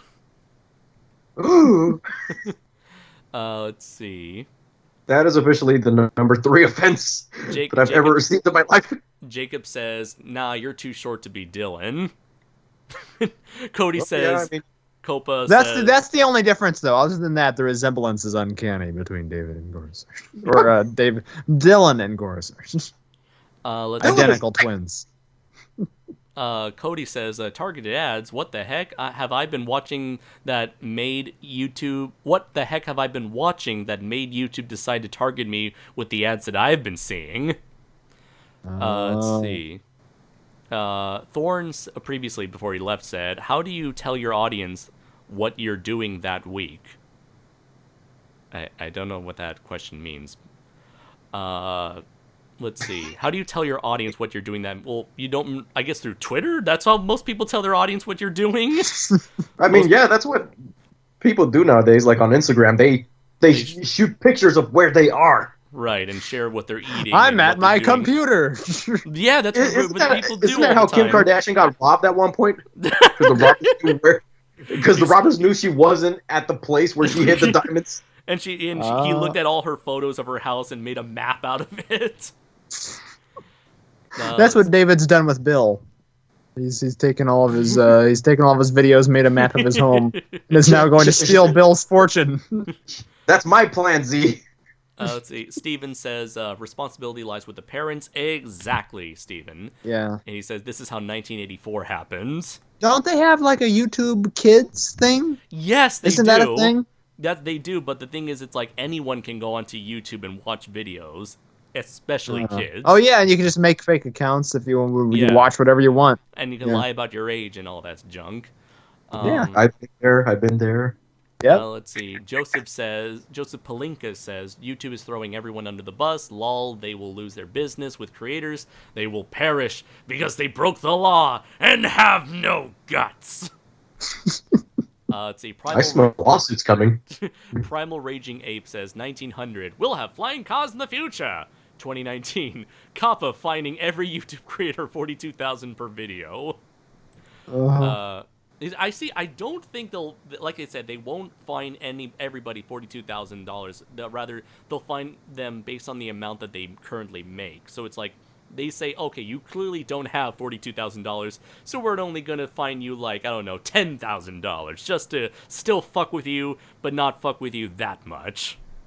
You see, now I wish I looked like Dylan, because they'll look at me and they'll say, okay, this dude clearly doesn't have $42,000. That's a major shade, my friend. Let's see. Most of my favorite. He's listening. Most of my favorite. Is he? What? I take it back. I take it back if he's listening. Let's see. Most of my favorite Transformer reviewers will be hot by this. Let's see. Matthew Walliser says, this is way overstated. I work in an ed tech company, and we've had to navigate COPPA for years. Realistically, the standard is a good faith effort to navigate data collection on children for under 13. Granted, YouTube may have a crazy system, no one knows. If I had to guess, they would default to the size of obvious tags. Let's see, it's not just reviewing toys, it's tags that are clearly meant to enter mentions of children. Lol, Ultraman and Gundam ain't it. Hatch animals open. Oh, so stuff like hashtag hatch animals _opening _kids. Okay, so he's saying like something like that is clearly aimed at kids by saying, look, we got these kids toys and we're opening them, and kids love toy opening videos, and we're putting kids in the hashtags. Yeah. Okay. Again, yeah, that'd be great. That definitely comes off as clearer, Matthew. I just wish YouTube would tell us that and would provide examples as to what's not good. Rather than just saying you're on your own. We're pissed off. We had to pay money. Now you're gonna have to pay us money. Primal Raging Ape says, "Imagine if someone made a video that lasted a second and it got fined 42,000." You see, I've seen people who have gotten claimed and demonetized for stuff that doesn't even happen in the video. Wow. Let's see. Cody says, "I know I was 4 when I first discovered Godzilla and was instantly hooked." Jacob says, "YouTube sure hates money, don't they?" A says, "They'll use an excuse like no Godzilla film has ever been rated R or MA, so it's a kid's product." That's the thing. Majority of Godzilla movies have not been rated, and if they have been rated, they usually rated G or PG, especially the Showa films. Let's see. Matthew says, "Might do some good. YouTube's policy does go in effect in January, but COPPA has been around much longer." Yes, indeed. "The fearmonger around it, this is a bit crazy.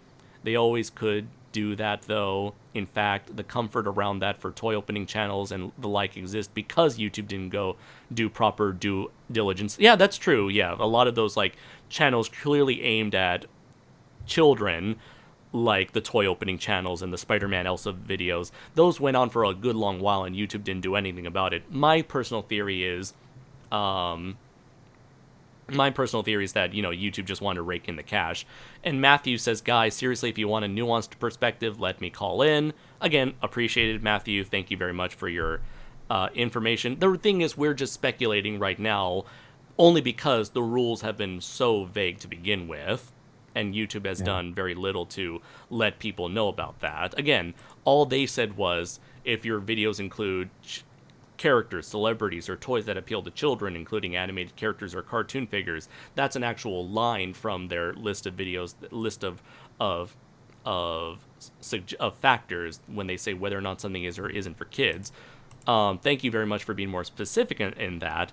The thing is, like, the reason why we're having this conversation to begin with, and the reason why people are doing all this fear-mongering, as you've mentioned, is only because they're just scared, and they're scared because they don't know a lot, and their only source to go for is YouTube. And, it kind of makes sense that when YouTube is going to go through a large change such as this, people are going to go to YouTube, and when YouTube can't provide specific rules such as what you've stated right now, people are going to go into more panic. Yeah. Let's see. Joseph says, "Aren't stoplights attractive to kids? The government should remove those because they're attract kids." Let's see. And, I think, let's see here. Going back here to where we're here. Jacob had a super chat saying, "Too bad parents nowadays are super lazy." Indeed. Let's see, Matthew said, "I feel like it's worth saying again that other industries have had to properly deal with COPPA for ages." Okay. Again, thank you very much for your input, Matthew. Let's see. Martin previously said, "Forgive me, David." Jordan says, "What? Wait, what? Not rated?" And Martin says, "Thank you, man." And Matthew says, "That's fair." I'm assuming that he mentioned that in response to my response to his videos, to his comments, I mean. So yeah. Have we rated this podcast? No, but I feel like we've talked enough. We've cursed enough, and we mentioned enough suggestive material to disprove the idea that this could ever be considered for kids. So this is rated enough to end up on Adult Swim. Sure, fine, whatever. Okay.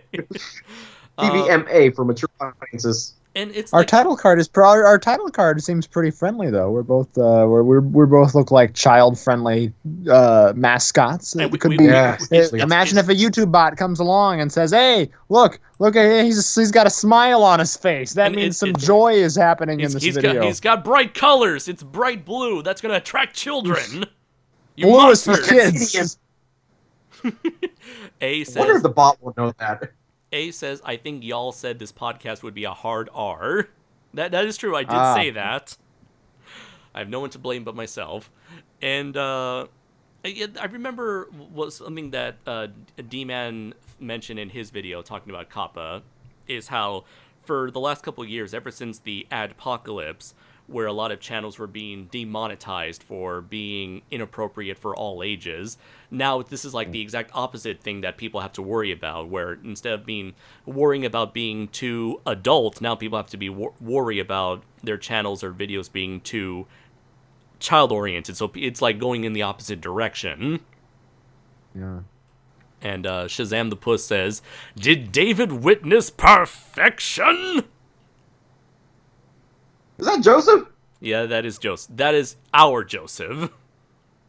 Joseph Fazina. The supposed, what'd you call him? Cuban? Colombian? Puerto Rican. Puerto Rican. Sorry, y'all look alike. Except for Joseph. That includes you as well, fucker. Yeah, but I'm in Central America. I mean, we're separated from the other, islands. Are we? I'm not even sure. Yes, you're Central American. I'm Mexican. He's... I don't know what Puerto Rican... Oh, Puerto Rican is considered a territory, a U.S. territory. Not a state, but a territory. We have a volcano, so there's a possibility there's a Rodan egg inside.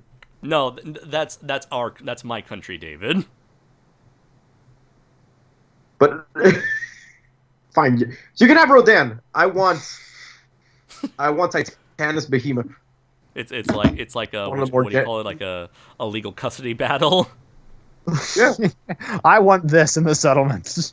And let's see. I get Musla in the settlement, and I don't know. Anguirus attacked. Didn't he attack Canada in Final Wars? I think he attacked Toronto, something like that. Did he? So I think so. One of those monsters attacked Toronto. Here's the thing, David. You get the giant baby from Honey, I Blew Up the Kids. Ah! David is the giant baby from Honey, I Blew Up the Kids. Under two conditions. One, I get a giant baby bottle. And two, at least a 3-year supply of diapers. I didn't know you were into that sort of fetish, David. No, I'm not! I'm trying to be prepared.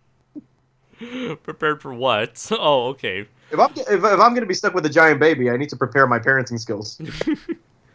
Let's see. And Graphenixsaurus Rex mentioned, just put not for kids and then it's all good. That's not what exactly, I tried doing. Like, that's what YouTube suggests everybody to do. But the problem is that the YouTube bots can go in and change that as well. So it's like, if you say that your videos are not made for kids, and either YouTube says no, it ain't, they can reverse that. Or if the YouTube says, if FTC for whatever reason says no, it ain't, you can get fined. That's potentially. I'm not saying definitively, because again, like when Matthew said, that's most likely not going to be the case. But you never know. Yeah. But more than likely, YouTube is going to get on your case more than the FTC. Where, again, their bots can say, oh, our systems detect that this video or this channel is not made for kids, and they'll change it as such, and then you lose all your channel growth. Let's see, Shazam says, Puerto Rico has a kaiju version of the Kolki frog and Chupacabra. Matthew says, sorry if all my comments came off as holier than thou, just wanted to make sure people understood that this wasn't the death knell it can easily feel like. YouTube has done a terrible job of handling this, but if the broader internet can navigate this, I'm confident niche content creators can too. Cheers. Again, thank you very much, Matthew. And no, it's alright. No need to apologize. So I guess we're niche content creators? Totally, yeah. Godzilla has always... We're not mainstream? What? Yeah. Yeah, shockingly, Godzilla is not mainstream. Oh my god, I thought everybody liked what I like. This is heartbreaking. Oh well. Sounding a lot like a certain child. Anders knows who I'm talking about. Maybe. You might have to clue me in. I don't want to drop names. You can drop a name in the Skype in the Skype chat, and I'll react to it. Joseph says, have you guys read the recent and supposed keyword supposed plot leaks for Godzilla vs. Kong? If so, what are your thoughts? I don't know who that is. Okay, have you seen the? Have you read the leaks, David? I read something. Oh, okay. Now I know who you're talking about. Yes, I agree with you there. Okay, so as for the leaks, I have heard about the leaks, but I have not actually read the leaks. And so I read it and I called shit. Okay. And why do you call BS? One, I'm pretty sure it's still up there. If it was legit, I think Warner Brothers or Legendary would have sent a cease and desist and taken it down. Because when this website back around, Jesus Christ, around 2013, seems like yesterday, when this website hosted this supposed leaked script for the Ninja Turtles reboot at the time, it got taken down like a couple days after. Was that the one with like the early version where like the Ninja Turtle, they had like Colonel Schrader who was turned into the Shredder? Okay. Yeah, that one. So it turned out that one was legitimate. This supposed leak, I don't believe is legitimate because it's still up there. And I feel like whoever wrote that saw an advanced screening of King of the Monsters, because I remember that Warner Brothers was having screenings left and right before the release of the movie. So I'm assuming somebody must have seen an advanced screening and probably just connected some dots based on what they saw from there, because there's a lot of connections that tie in with King of the Monsters, and it's too on the nose. And at the same time, I don't like the idea of some humanoid monster with the consciousness of Alan Jonah. Okay, right, and he's too out there, and he's confirmed to not even be in the movie at all. Right, that's what also kind of tipped me off. Like, well, he's not even confirmed for the movie, so unless he has an uncredited special appearance, which is common nowadays, and especially with Hollywood movies. Okay. And let's see. So let's get into answering the questions from last episode, which we had a lot more than I thought we did. Most of them being from Jordan, who always provides a healthy supply of questions. So looking at them from oldest to newest. Let's see. So the first question he asked 2 months ago was, have you seen the anime mecha series Cybuster, as well as the other anime adaptations of Super Robot Wars Original Generation? No, I have not seen I know who Cybuster is from Super Robot Wars, but I have not seen. I had no idea there was an anime series made around him.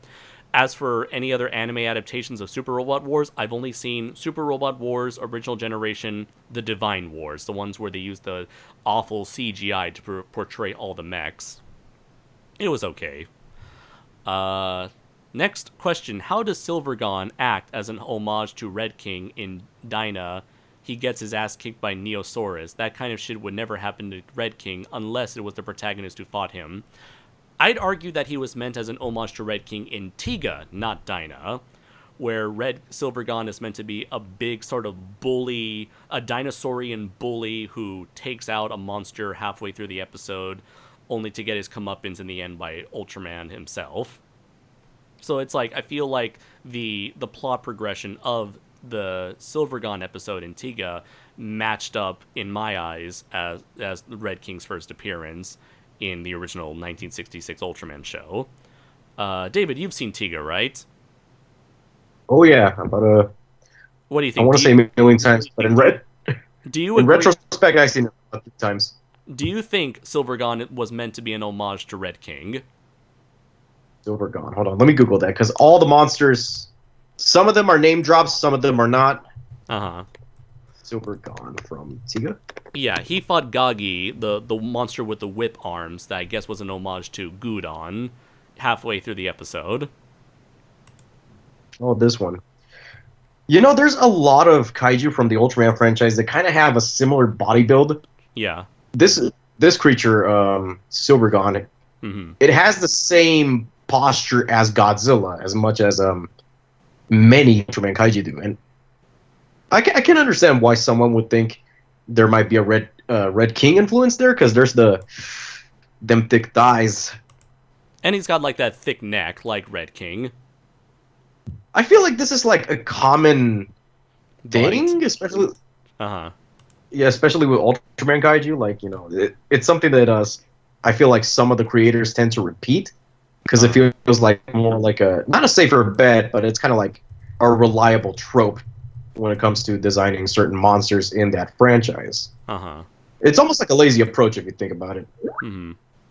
Let's see. It looks like Braden will be right back. Matthew in the chat says, either you guys going to see Char's counterattack in theaters next week?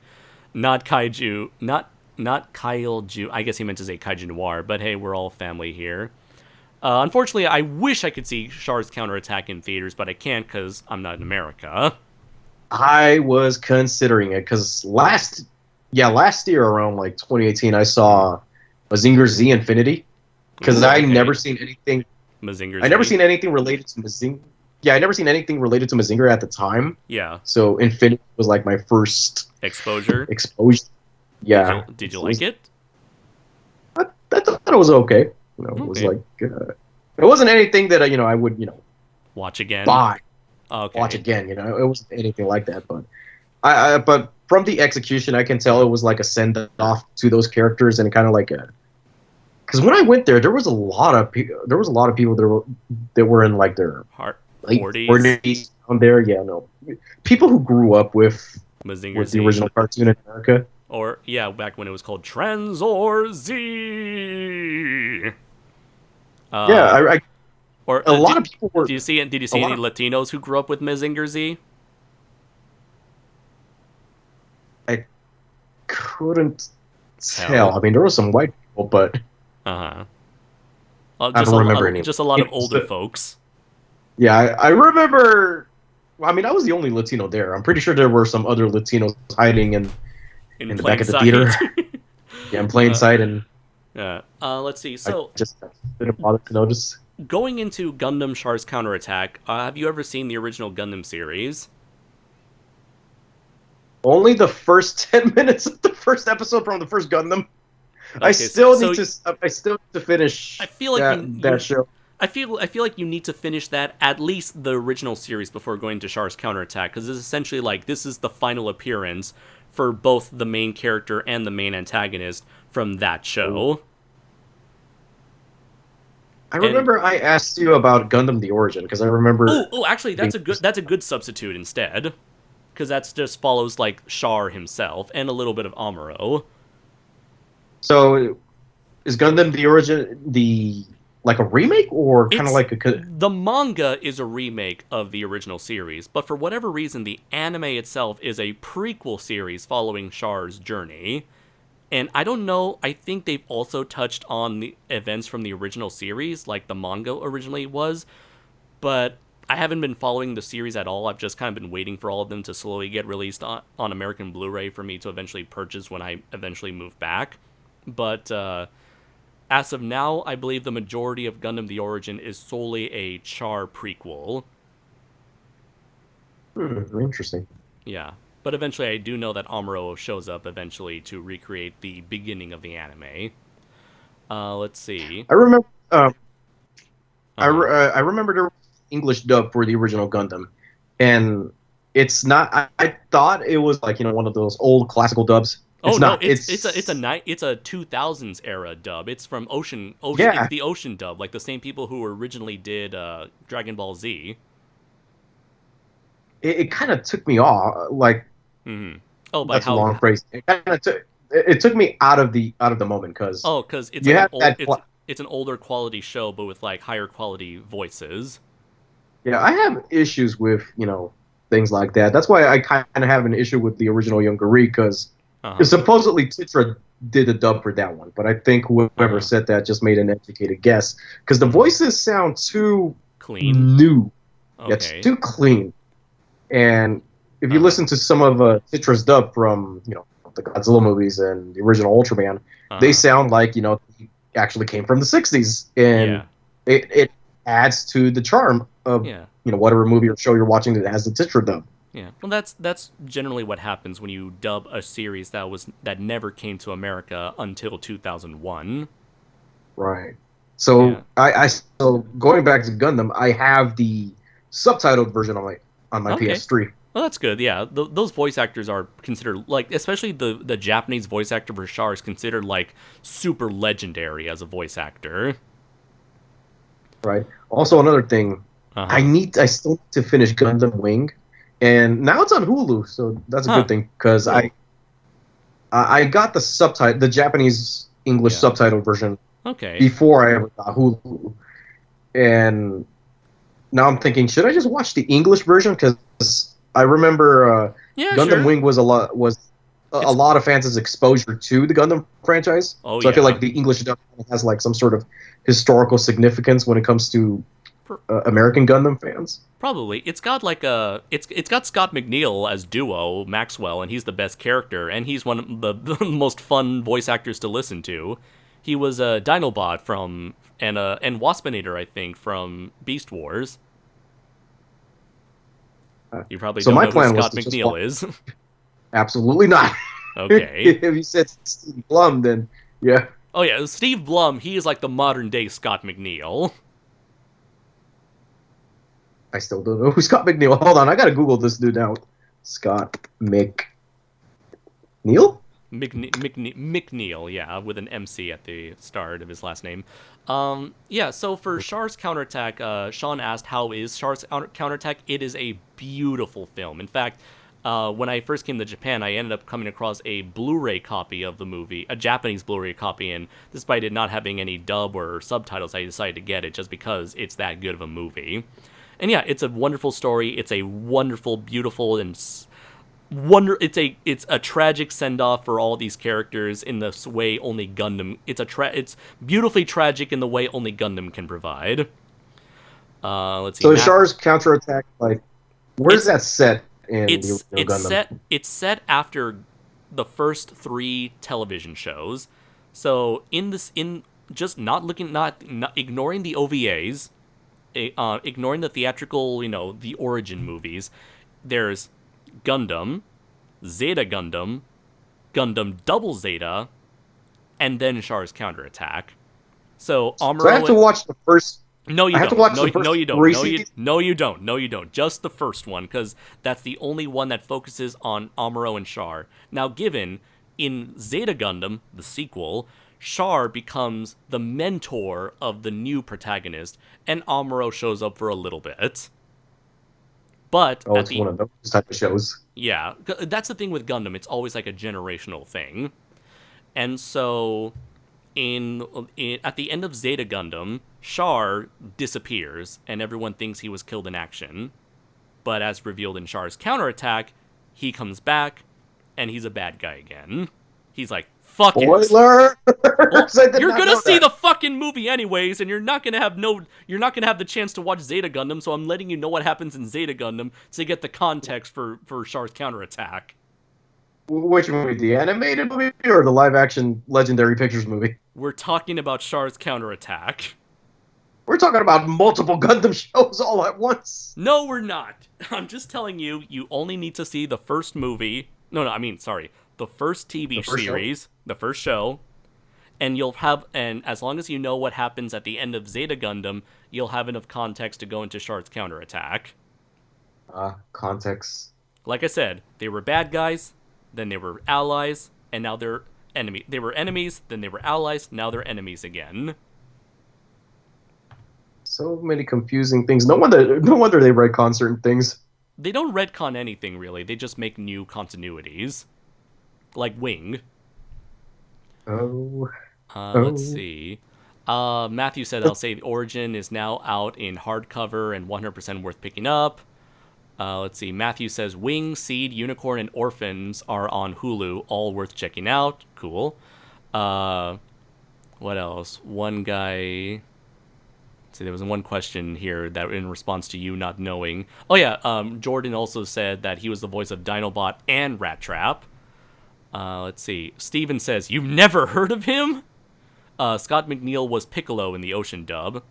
And in Beast Wars, he was Dinobot, Waspinator, Silverbolt, and Rat Trap. That's right, he was Silverbolt as well.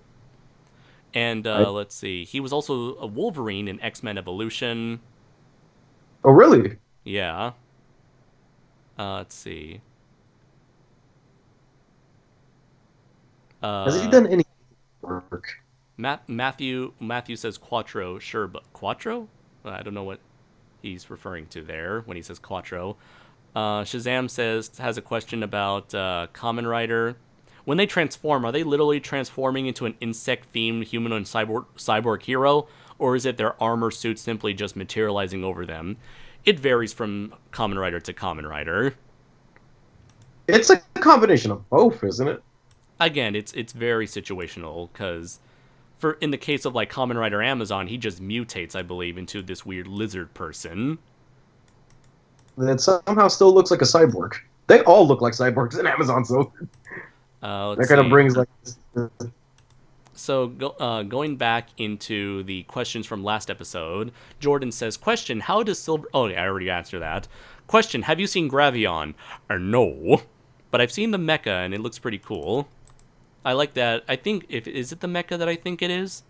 Yes, it is. I like the idea of like a humanoid mecha that gets like armor that then becomes a bigger mecha, humanoid mecha, like how Gygar gets all the attachments to become Gao Gygar. I like that gimmick. Or the Red Dragon Zord from the Red Dragon Thunder Zord that then becomes the Thunder Megazord.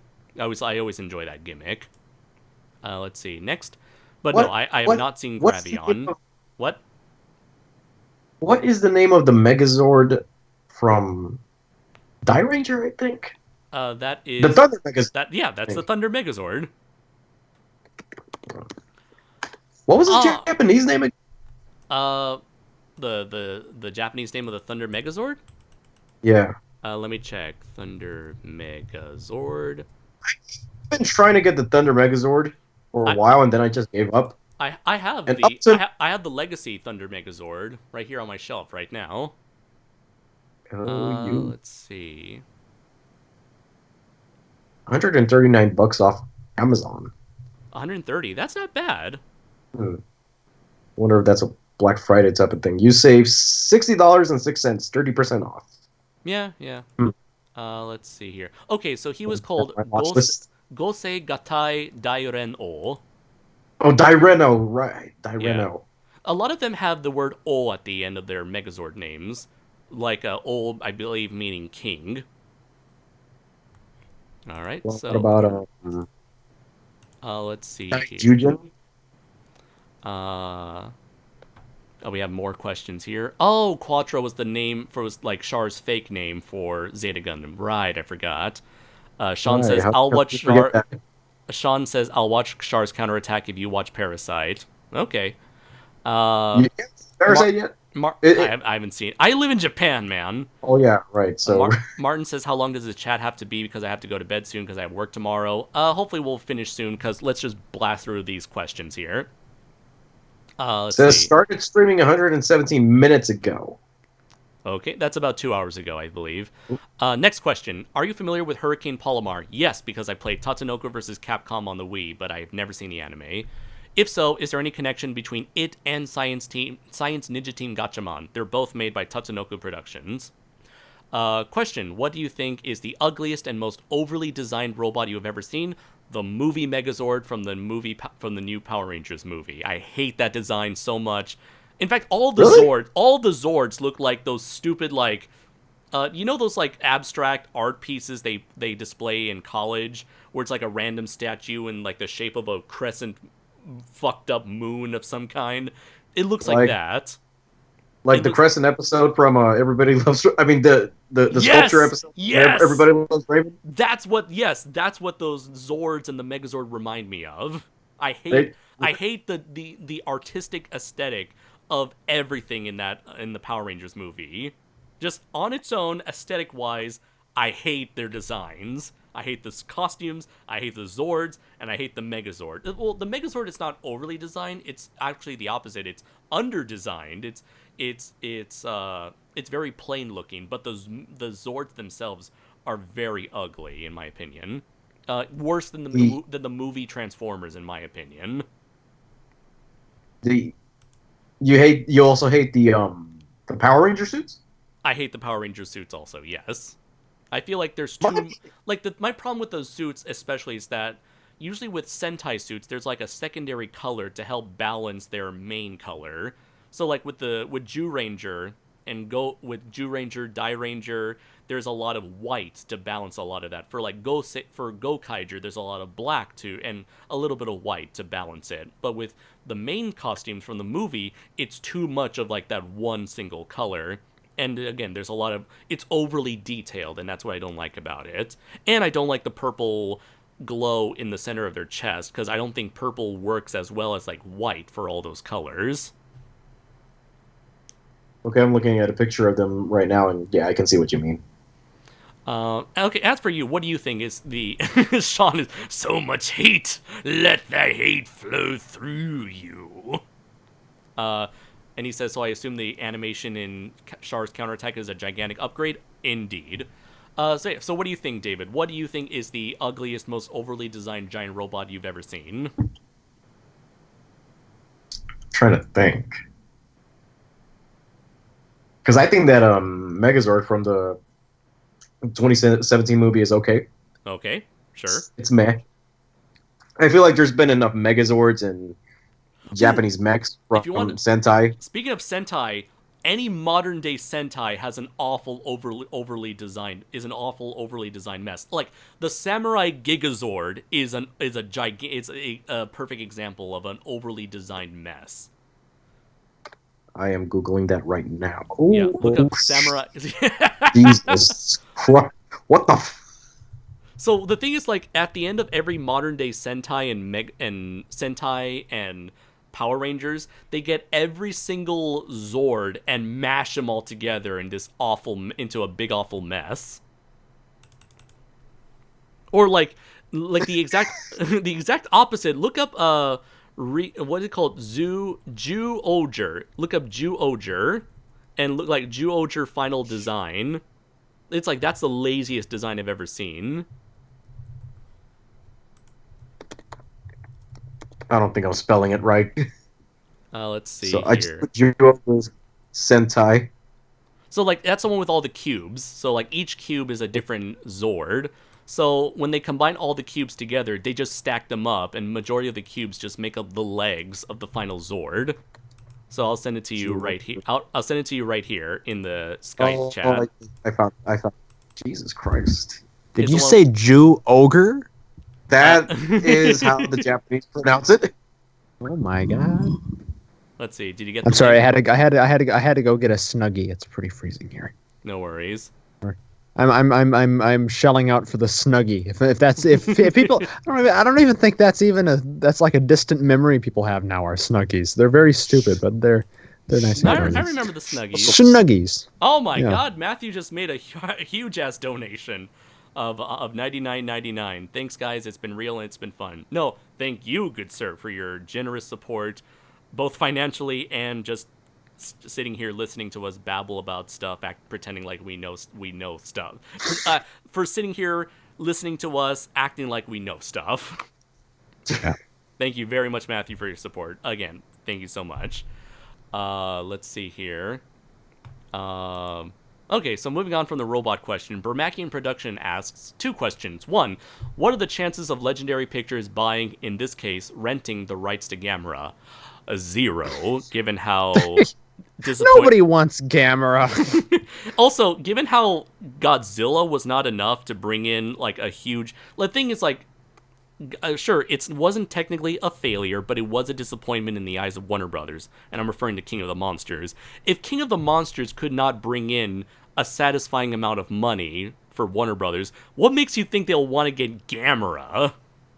Yeah. Next, what are the chances of him and Godzilla fighting each other? None. I'd say none, because, I don't know. Toho, at this moment, I feel is still very hesitant about any serious crossovers. There was the Evangelion crossover, but it's not like there was an actual story there. And even if there was, in the case of the Universal Studios attraction, there wasn't a definitive winner. It was just, oh, both of them have to team up to fight King Ghidorah now. Yeah. Let's see. All right, so it looks like David's got to go now. So thank you very much for joining us, David. Thank you, David. Thank you for jumping in the pool with us, into the kiddie pool. Into the kiddie pool. All right. Been 91 minutes. Take care, dude. My goodness, yeah. All right. See ya. See ya. Let's see. Godspeed. Godspeed, Spider-Man. Jordan says, question, who is the better English voice actor for Char Aznavour in your opinion? Michael Cospa from the TV series dub or Steve Blum in the compilation movie dub?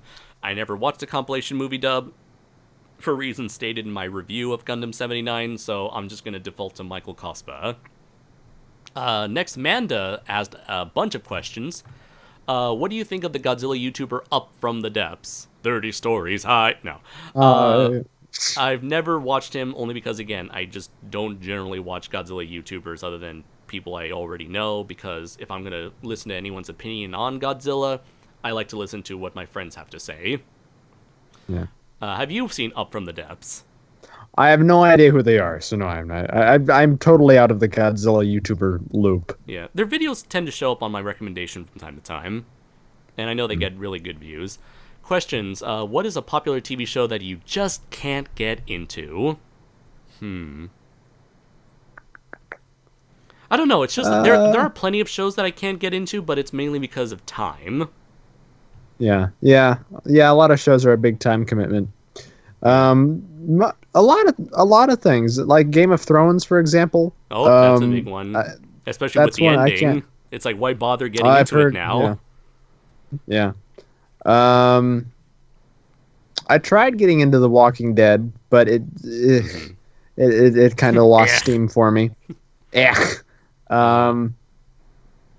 want to get into Buffy the Vampire Slayer. I saw like an episode or two. Yeah. Is it a controversial statement to say I'm not a big Xena Warrior Princess fan? How dare you? I'm sorry. You're talking to the number one Xena Warrior fan. I'm in the talking Godzilla to community. Xena, the Warrior Princess of the Godzilla community, Andres Perez. No, I've studied it in one of my college classes, but I've never watched it. Yeah, I've yet to watch it. My sister loves that show. Cool. I could never really. I don't know. I'm not a huge TV, like modern TV. Like I'm a big fan of like TV from the 70s and stuff like that. But when it comes to like shows that are on now, See, I don't really follow a whole lot. You're a hipster when it comes to television. Yeah, I got into Breaking Bad after it went like a year after it went off air. So I'm not really on the up and up with modern TV shows anyway. Yeah. So yeah. Oh well. Let's see. Question, have you seen the Dark Crystal Age of Resistance show on Netflix? No, but I really want to. Let's see. Have you seen Dark Crystal? I've seen the movie. I've seen bits and pieces of the new Netflix show, but I haven't actually sat down and watched a full episode. Okay. It looks cool, though. It's nice that they're going back to that more practical Henson-y look. Oh, yeah. Rather than rebooting it with an entirely and then it looks like they're using CGI and practical effects really well, meshing those together too. So that's always nice to see. Next, what is a movie that you didn't think it was going to be good but was pleasantly surprised when watching it? That was probably be when I was a stupid little kid and my grandmother was taking my family and I to see Spirited Away. I had no idea what Spirited Away was. I saw the poster, I just saw this boring-looking girl on the cover. I thought, oh god, this is going to suck. It's going to be a boring time. And oh my god, what is this? And then I was immediately blown away by Spirited Away, and I've loved Hayao Miyazaki movies ever since. Although, before that, I had seen Kiki's Delivery Service, which I enjoyed. But I was a stupid kid, so I was like, oh, there's no monsters in it. There's no giant robots or anything of the cool shit. So yeah, I would say Spirited Away was definitely a huge one for me because of how stupid I was as a I don't know how old I was, like, I don't know, 9, 10 years old when that came to movie theaters. Oh. Okay. That's for you?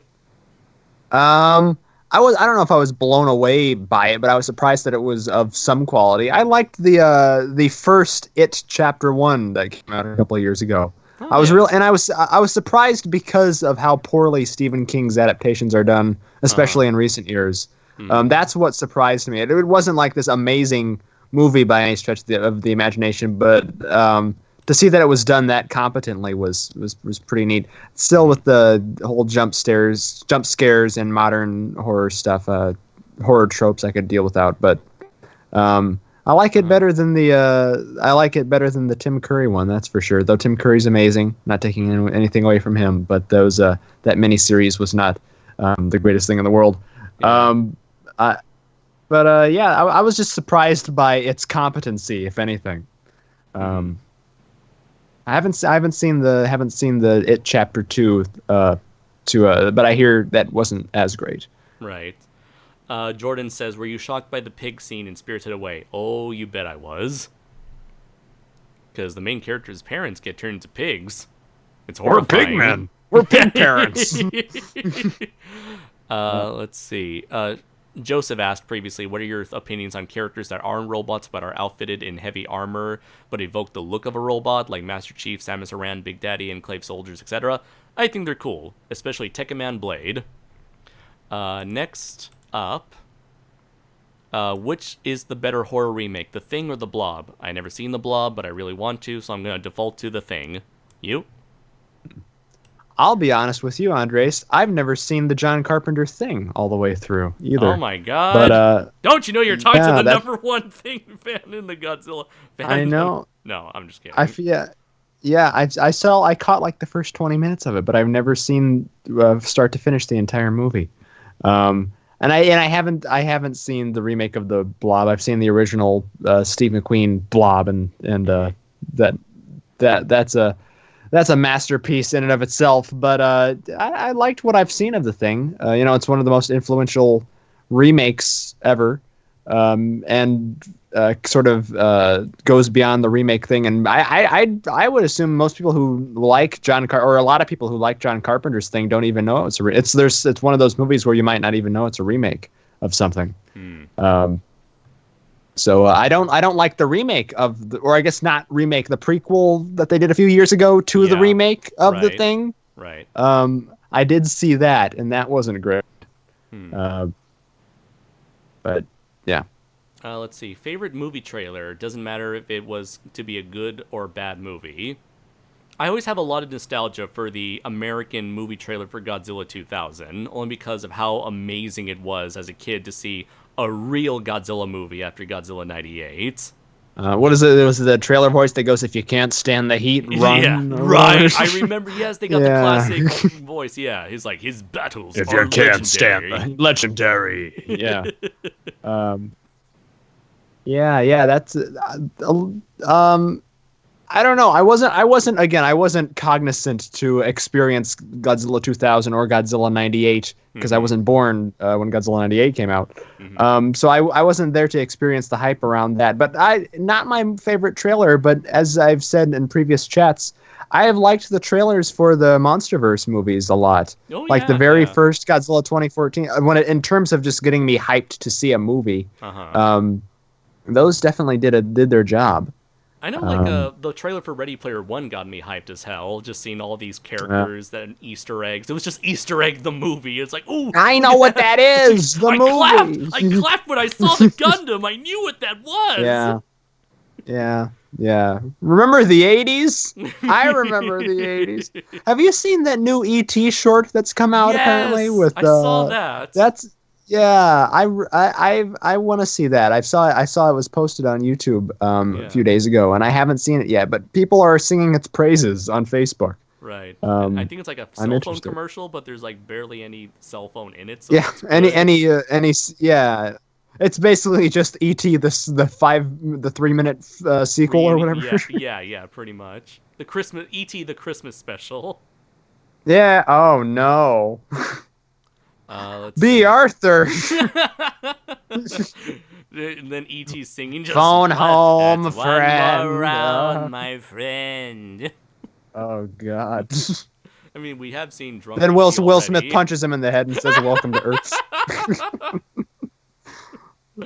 That's what I call close encounter. Close encounter. Let's see. Next question. Does anyone know about the giant monster movie Daikaiju Tokyo ni Arawaru? No, I do not know about that. In fact, I Googled it just now, and I still don't know what it is.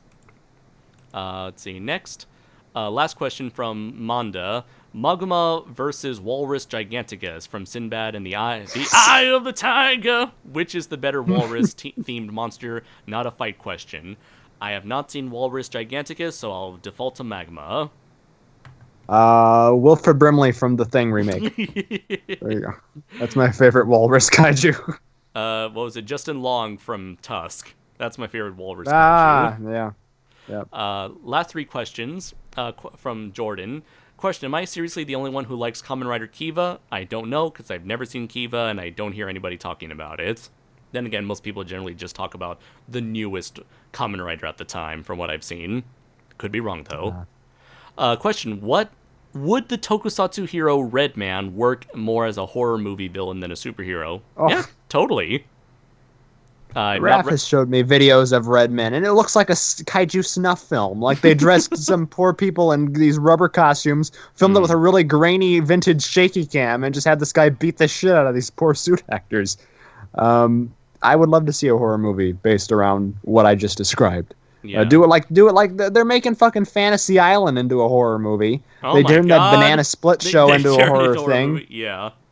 You can do that with this crap. By the way, I'm surprised people were like very upset over like them making the Banana Splits into a horror movie, because it's like, this is the kind of thing Hanna-Barbera does all the time. They just take these random obscure characters and do something completely new with them, like Space Ghost Coast to Coast or Harvey Birdman Attorney at Law. It's like, are you really that surprised that they turned them into a horror movie? I'm not surprised. I'm not a big fan of the mindset of, oh, look how weird this is because it's old, and so let's do a parody of it. Yeah. It's a weird and creative thing. I didn't really care for them twisting it like that. I'm not a big fan of the Fantasy Island thing too, because I love that show. Again, as I mentioned, I'm a fan of 70s TV and old TV shows like that, and it looks crap. That's a Blumhouse. Blumhouse is doing that, I suppose. So we'll see. But I don't know. We should make audio. I want an Audio Synchronicity horror movie now. You can twist that into a moneymaker. Yeah, well, it'll turn into we'll call it Coppa Pasta. Yes. We've already got the lore built in, Andres. Let's see. And Jordan says, why are so many of the Metal Hero series not subbed? Now, since Jordan is actually in the chat, can you please ask me this question? Are you referring to why are they not subbed officially on DVD or Blu-ray, or why are they not subbed by the fans? Like those people who always post like the latest subbed episode of Ultraman or Kamen Rider. Because as far as I know, I believe the only series to get officially subbed and released was Just Beyond by Discotech. Let's see, Just Beyond. And it was one of those like SD to Blu-ray discs. Have you seen those, Brayton? Where it's like, yeah. It's like they don't. It's not HD, but they just put it on Blu-ray because it's just that's a lot of space, so it saves less. It means having to print less discs, I guess. Yeah, is the picture quality any different at all? It's just different packaging. I'm assuming it's just like a very good DVD look, like the Shout Factory DVDs. Yeah. So as far as I know, this is the only Blu-ray to ever, the only ever Western release, not counting Big Bad Beetleborgs, but I think this was the only time a Blu-ray was ever released. And for whatever reason, the chat on Skype is weirding out on me. Let's see here.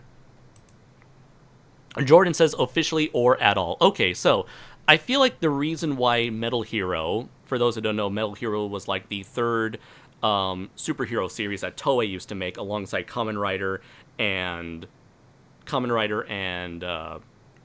Super Sentai. And in fact, Saban, they got B Fighter and B Fighter Kabuto as the first and second seasons of Big Bad Beetleborgs. And the reason why Big Bad Beetleborgs ended so quickly was because that was it. There was no more Metal Hero stock footage to make after that, unlike Sentai, which had like more and more shows for Saban to adapt into Power Rangers. So I feel like people know Metal Hero through Big Bad Beetleborgs, but I feel like Beetleborgs just isn't as nowhere near as popular as Power Rangers, and that's why we've gotten a lot of officially subbed Power Rangers and Sentai over the years. I mean, sorry, we got a lot of official and unofficial subbed Sentai stuff out over the years. But meanwhile, with Kamen Rider, it still gets unofficially subbed, but it hasn't gotten subbed yet because they're just, in the eyes of Toei and Shout Factory, there just isn't as much of an audience for Kamen Rider. I guess because maybe, you know, again, there's not enough there. I mean, even Masked Rider and Kamen Rider Dragon Knight, as far as I know, have never gotten an unofficial DVD release. So if the American versions have never gotten a DVD release, what are the chances of there being a DVD release for the Japanese versions? Although I think Kamen Rider V3 got a DVD release, but it was like super rare and it was only done in Hawaii, I think. It was called Generation Kikaida. That was the name of the DVD company. But as for unofficially, maybe there just isn't a general interest in Metal Hero for people to go in and provide unofficial subtitles for them, because I'm assuming that's a lot of hard work for them, and maybe for these unofficial subtitle people, they just think Ultraman and Sentai and Kamen Rider, that's going to get more attention, and that's worth doing more than spending time on a franchise that's been dead for like 20 years. That's my theory as a non-Metal Hero fan, but is interested in the franchise. Jordan says, I've barely seen any subs for B-Fighter, Kabuto, Jiban, Shider, or Charivan. Jan Person is my favorite looking Metal Hero, but they only got halfway before giving up. And oh yeah, you're right, Adam. VR Troopers was also based on two more Metal Hero shows. So yeah, so VR Troopers and Big Bad Beetleborgs were adapted into into American TV hero shows. So yeah, that pretty much just about wraps up all the questions for Audio Synchronicity episode 19. And so we are ready to wrap things up for 20, Andres. I thought it was 20. No. I'm reading the questions from episode 19. Oh, okay. Yeah. Gotcha. So thank you very much, everybody, for joining us tonight. We know Super DM64 Dylan joined us very late. He says, we need a Gilligan's Island horror movie so we can experience that show as the Thermians did. And Sean asked one more question. Since you like old TV, do you like All in the Family?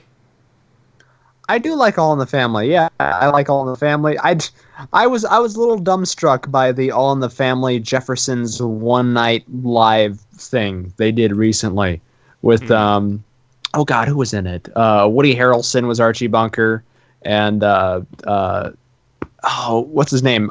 Electro. Who's that actor, Andres? Oh, damn it! Wasn't he also like Rango? It's sad Django? Yeah, it's sad that I only know him as. Yes, he was Django.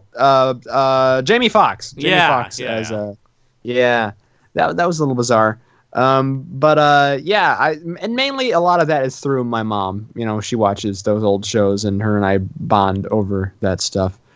She was where I acquired my love for the Golden Girls and Maude and that block of elderly lady television. So All in the Family is great. Yeah. Interesting to see through a modern perspective, but yeah. All right then. And so since we're about to head out, I do wanted to pimp out these last few things that I mentioned before. Again, we have Duel of the Monsters Volume 1 that's available on Amazon. We have Attack of the Kaiju Volume 2, which is available on Amazon, which has my short story, Draco Azul Divine Intervention, which is part of the larger Kaiju vs. Cancer anthology series that's being republished here. And we have God's Wrath, Tournament of the Divine, which is, again, also available on Amazon. And finally, we have Primal Warrior Draco Azul, Issue 1, available physically and digitally, like all the other books that I pimped out just now, on Amazon. So, like I said, buy it, read it, share it, talk about it with your friends. It's I always forget that quote from that Ivan Ooze said. Oh yeah. I forget too. But yes, do as Ivan Ooze would do and buy the Draco Azul comic book and all other relating material. and it'll turn your parents into zombies, pretty much. So, Yes. I mean, who doesn't want that? Oh, here we go. Yeah. So buy the book, take it home in boxes, take it home in cases. If your parents try to stop you, just throw it in their faces. All right. So thank you very much, everybody, for joining us today. Thank you so much for all of your wonderful support for this episode, for past, present, and hopefully future in this capo-ridden world we live in. I have been Andres Perez, a.k.a. Kaiju Noir. Well, can we give them a little taste of what's... We're going to try and do this mid-December, right? Also, Right, to do a pseudo that is audio true. synchronicity Christmas thing. Yes. So last time we did a live commentary over the Star Wars Holiday Special. So I don't know what we're going to commentate over, but we'll listen to your guys' suggestions in the comments below after this live stream is done. But yeah, we'll definitely do one. We'll have guests over. Hopefully it will be done before I head back to America to visit the family for the holidays. And so until then, stay tuned. We'll do our episode 21 Christmas special for in mid-December, and that way we'll be able to, relax and take a break for the holidays themselves. Yeah. And also I am Brayton Connor, and I would also like to say, yes, throw the comic books in your parents' faces. Watch our Jiger episode. Yes. And keep on keeping on. Keep on trucking. Keep on trucking. So Jordan said someone made a transparent Draco Azul figure. I know that person. I paid him to make that Draco Azul figure, and hopefully we will. The prototype for the Draco Azul figure is steadily moving forward. And I believe we found the right person in America to mass produce them, but we're still in talks. The big question is that, not the big question, the big concern with the Draco Azul figure is that because of how expensive it is to make figures independently, I'm gonna have to charge the first batch of Draco Azul figures at least around $100, just because that's how indie figures are made. Traditionally, if you look at any sort of indie collectible vinyl resin figures, most of them are that. Jordan says, what websites can I read read Draco Azul? Check out on Amazon. You'll find it on Kindle and Comixology. You can get it on the Comixology website alone, or if you go on Amazon, you can get the Kindle and Comixology bundle, so you get both versions for the price of one. All you need is the Kindle app or the Comixology app, either on your PC or your smart device, be it tablet or phone. Bermakian donated $2. Thank you so much, Bermakian. Didn't know you were part of the chat, but again, greatly appreciate your support. So yeah, and on Amazon, again, you can get it. You can buy it on Amazon physically or digitally, Kindle, Comixology, all the good stuff. I made it as widely available as possible. And yeah, if you buy it physically, I will personally have it sent to you guys. So yeah, we'll end things here with the theme song. So thank you very much, everybody. Yes. I have been Andres Perez, aka Kaiju Noir. And I'm what's left of Brayton Connor. And your audio has been synchronized.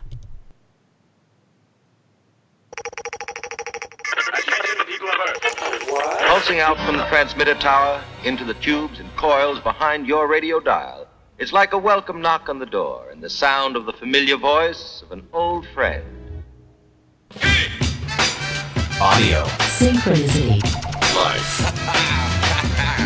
You really mean that? Yes. Monsters exist. Yes. Yes, always. I didn't ask for this. America's favorite breakfast-themed superhero, Waffle Man. Your friend.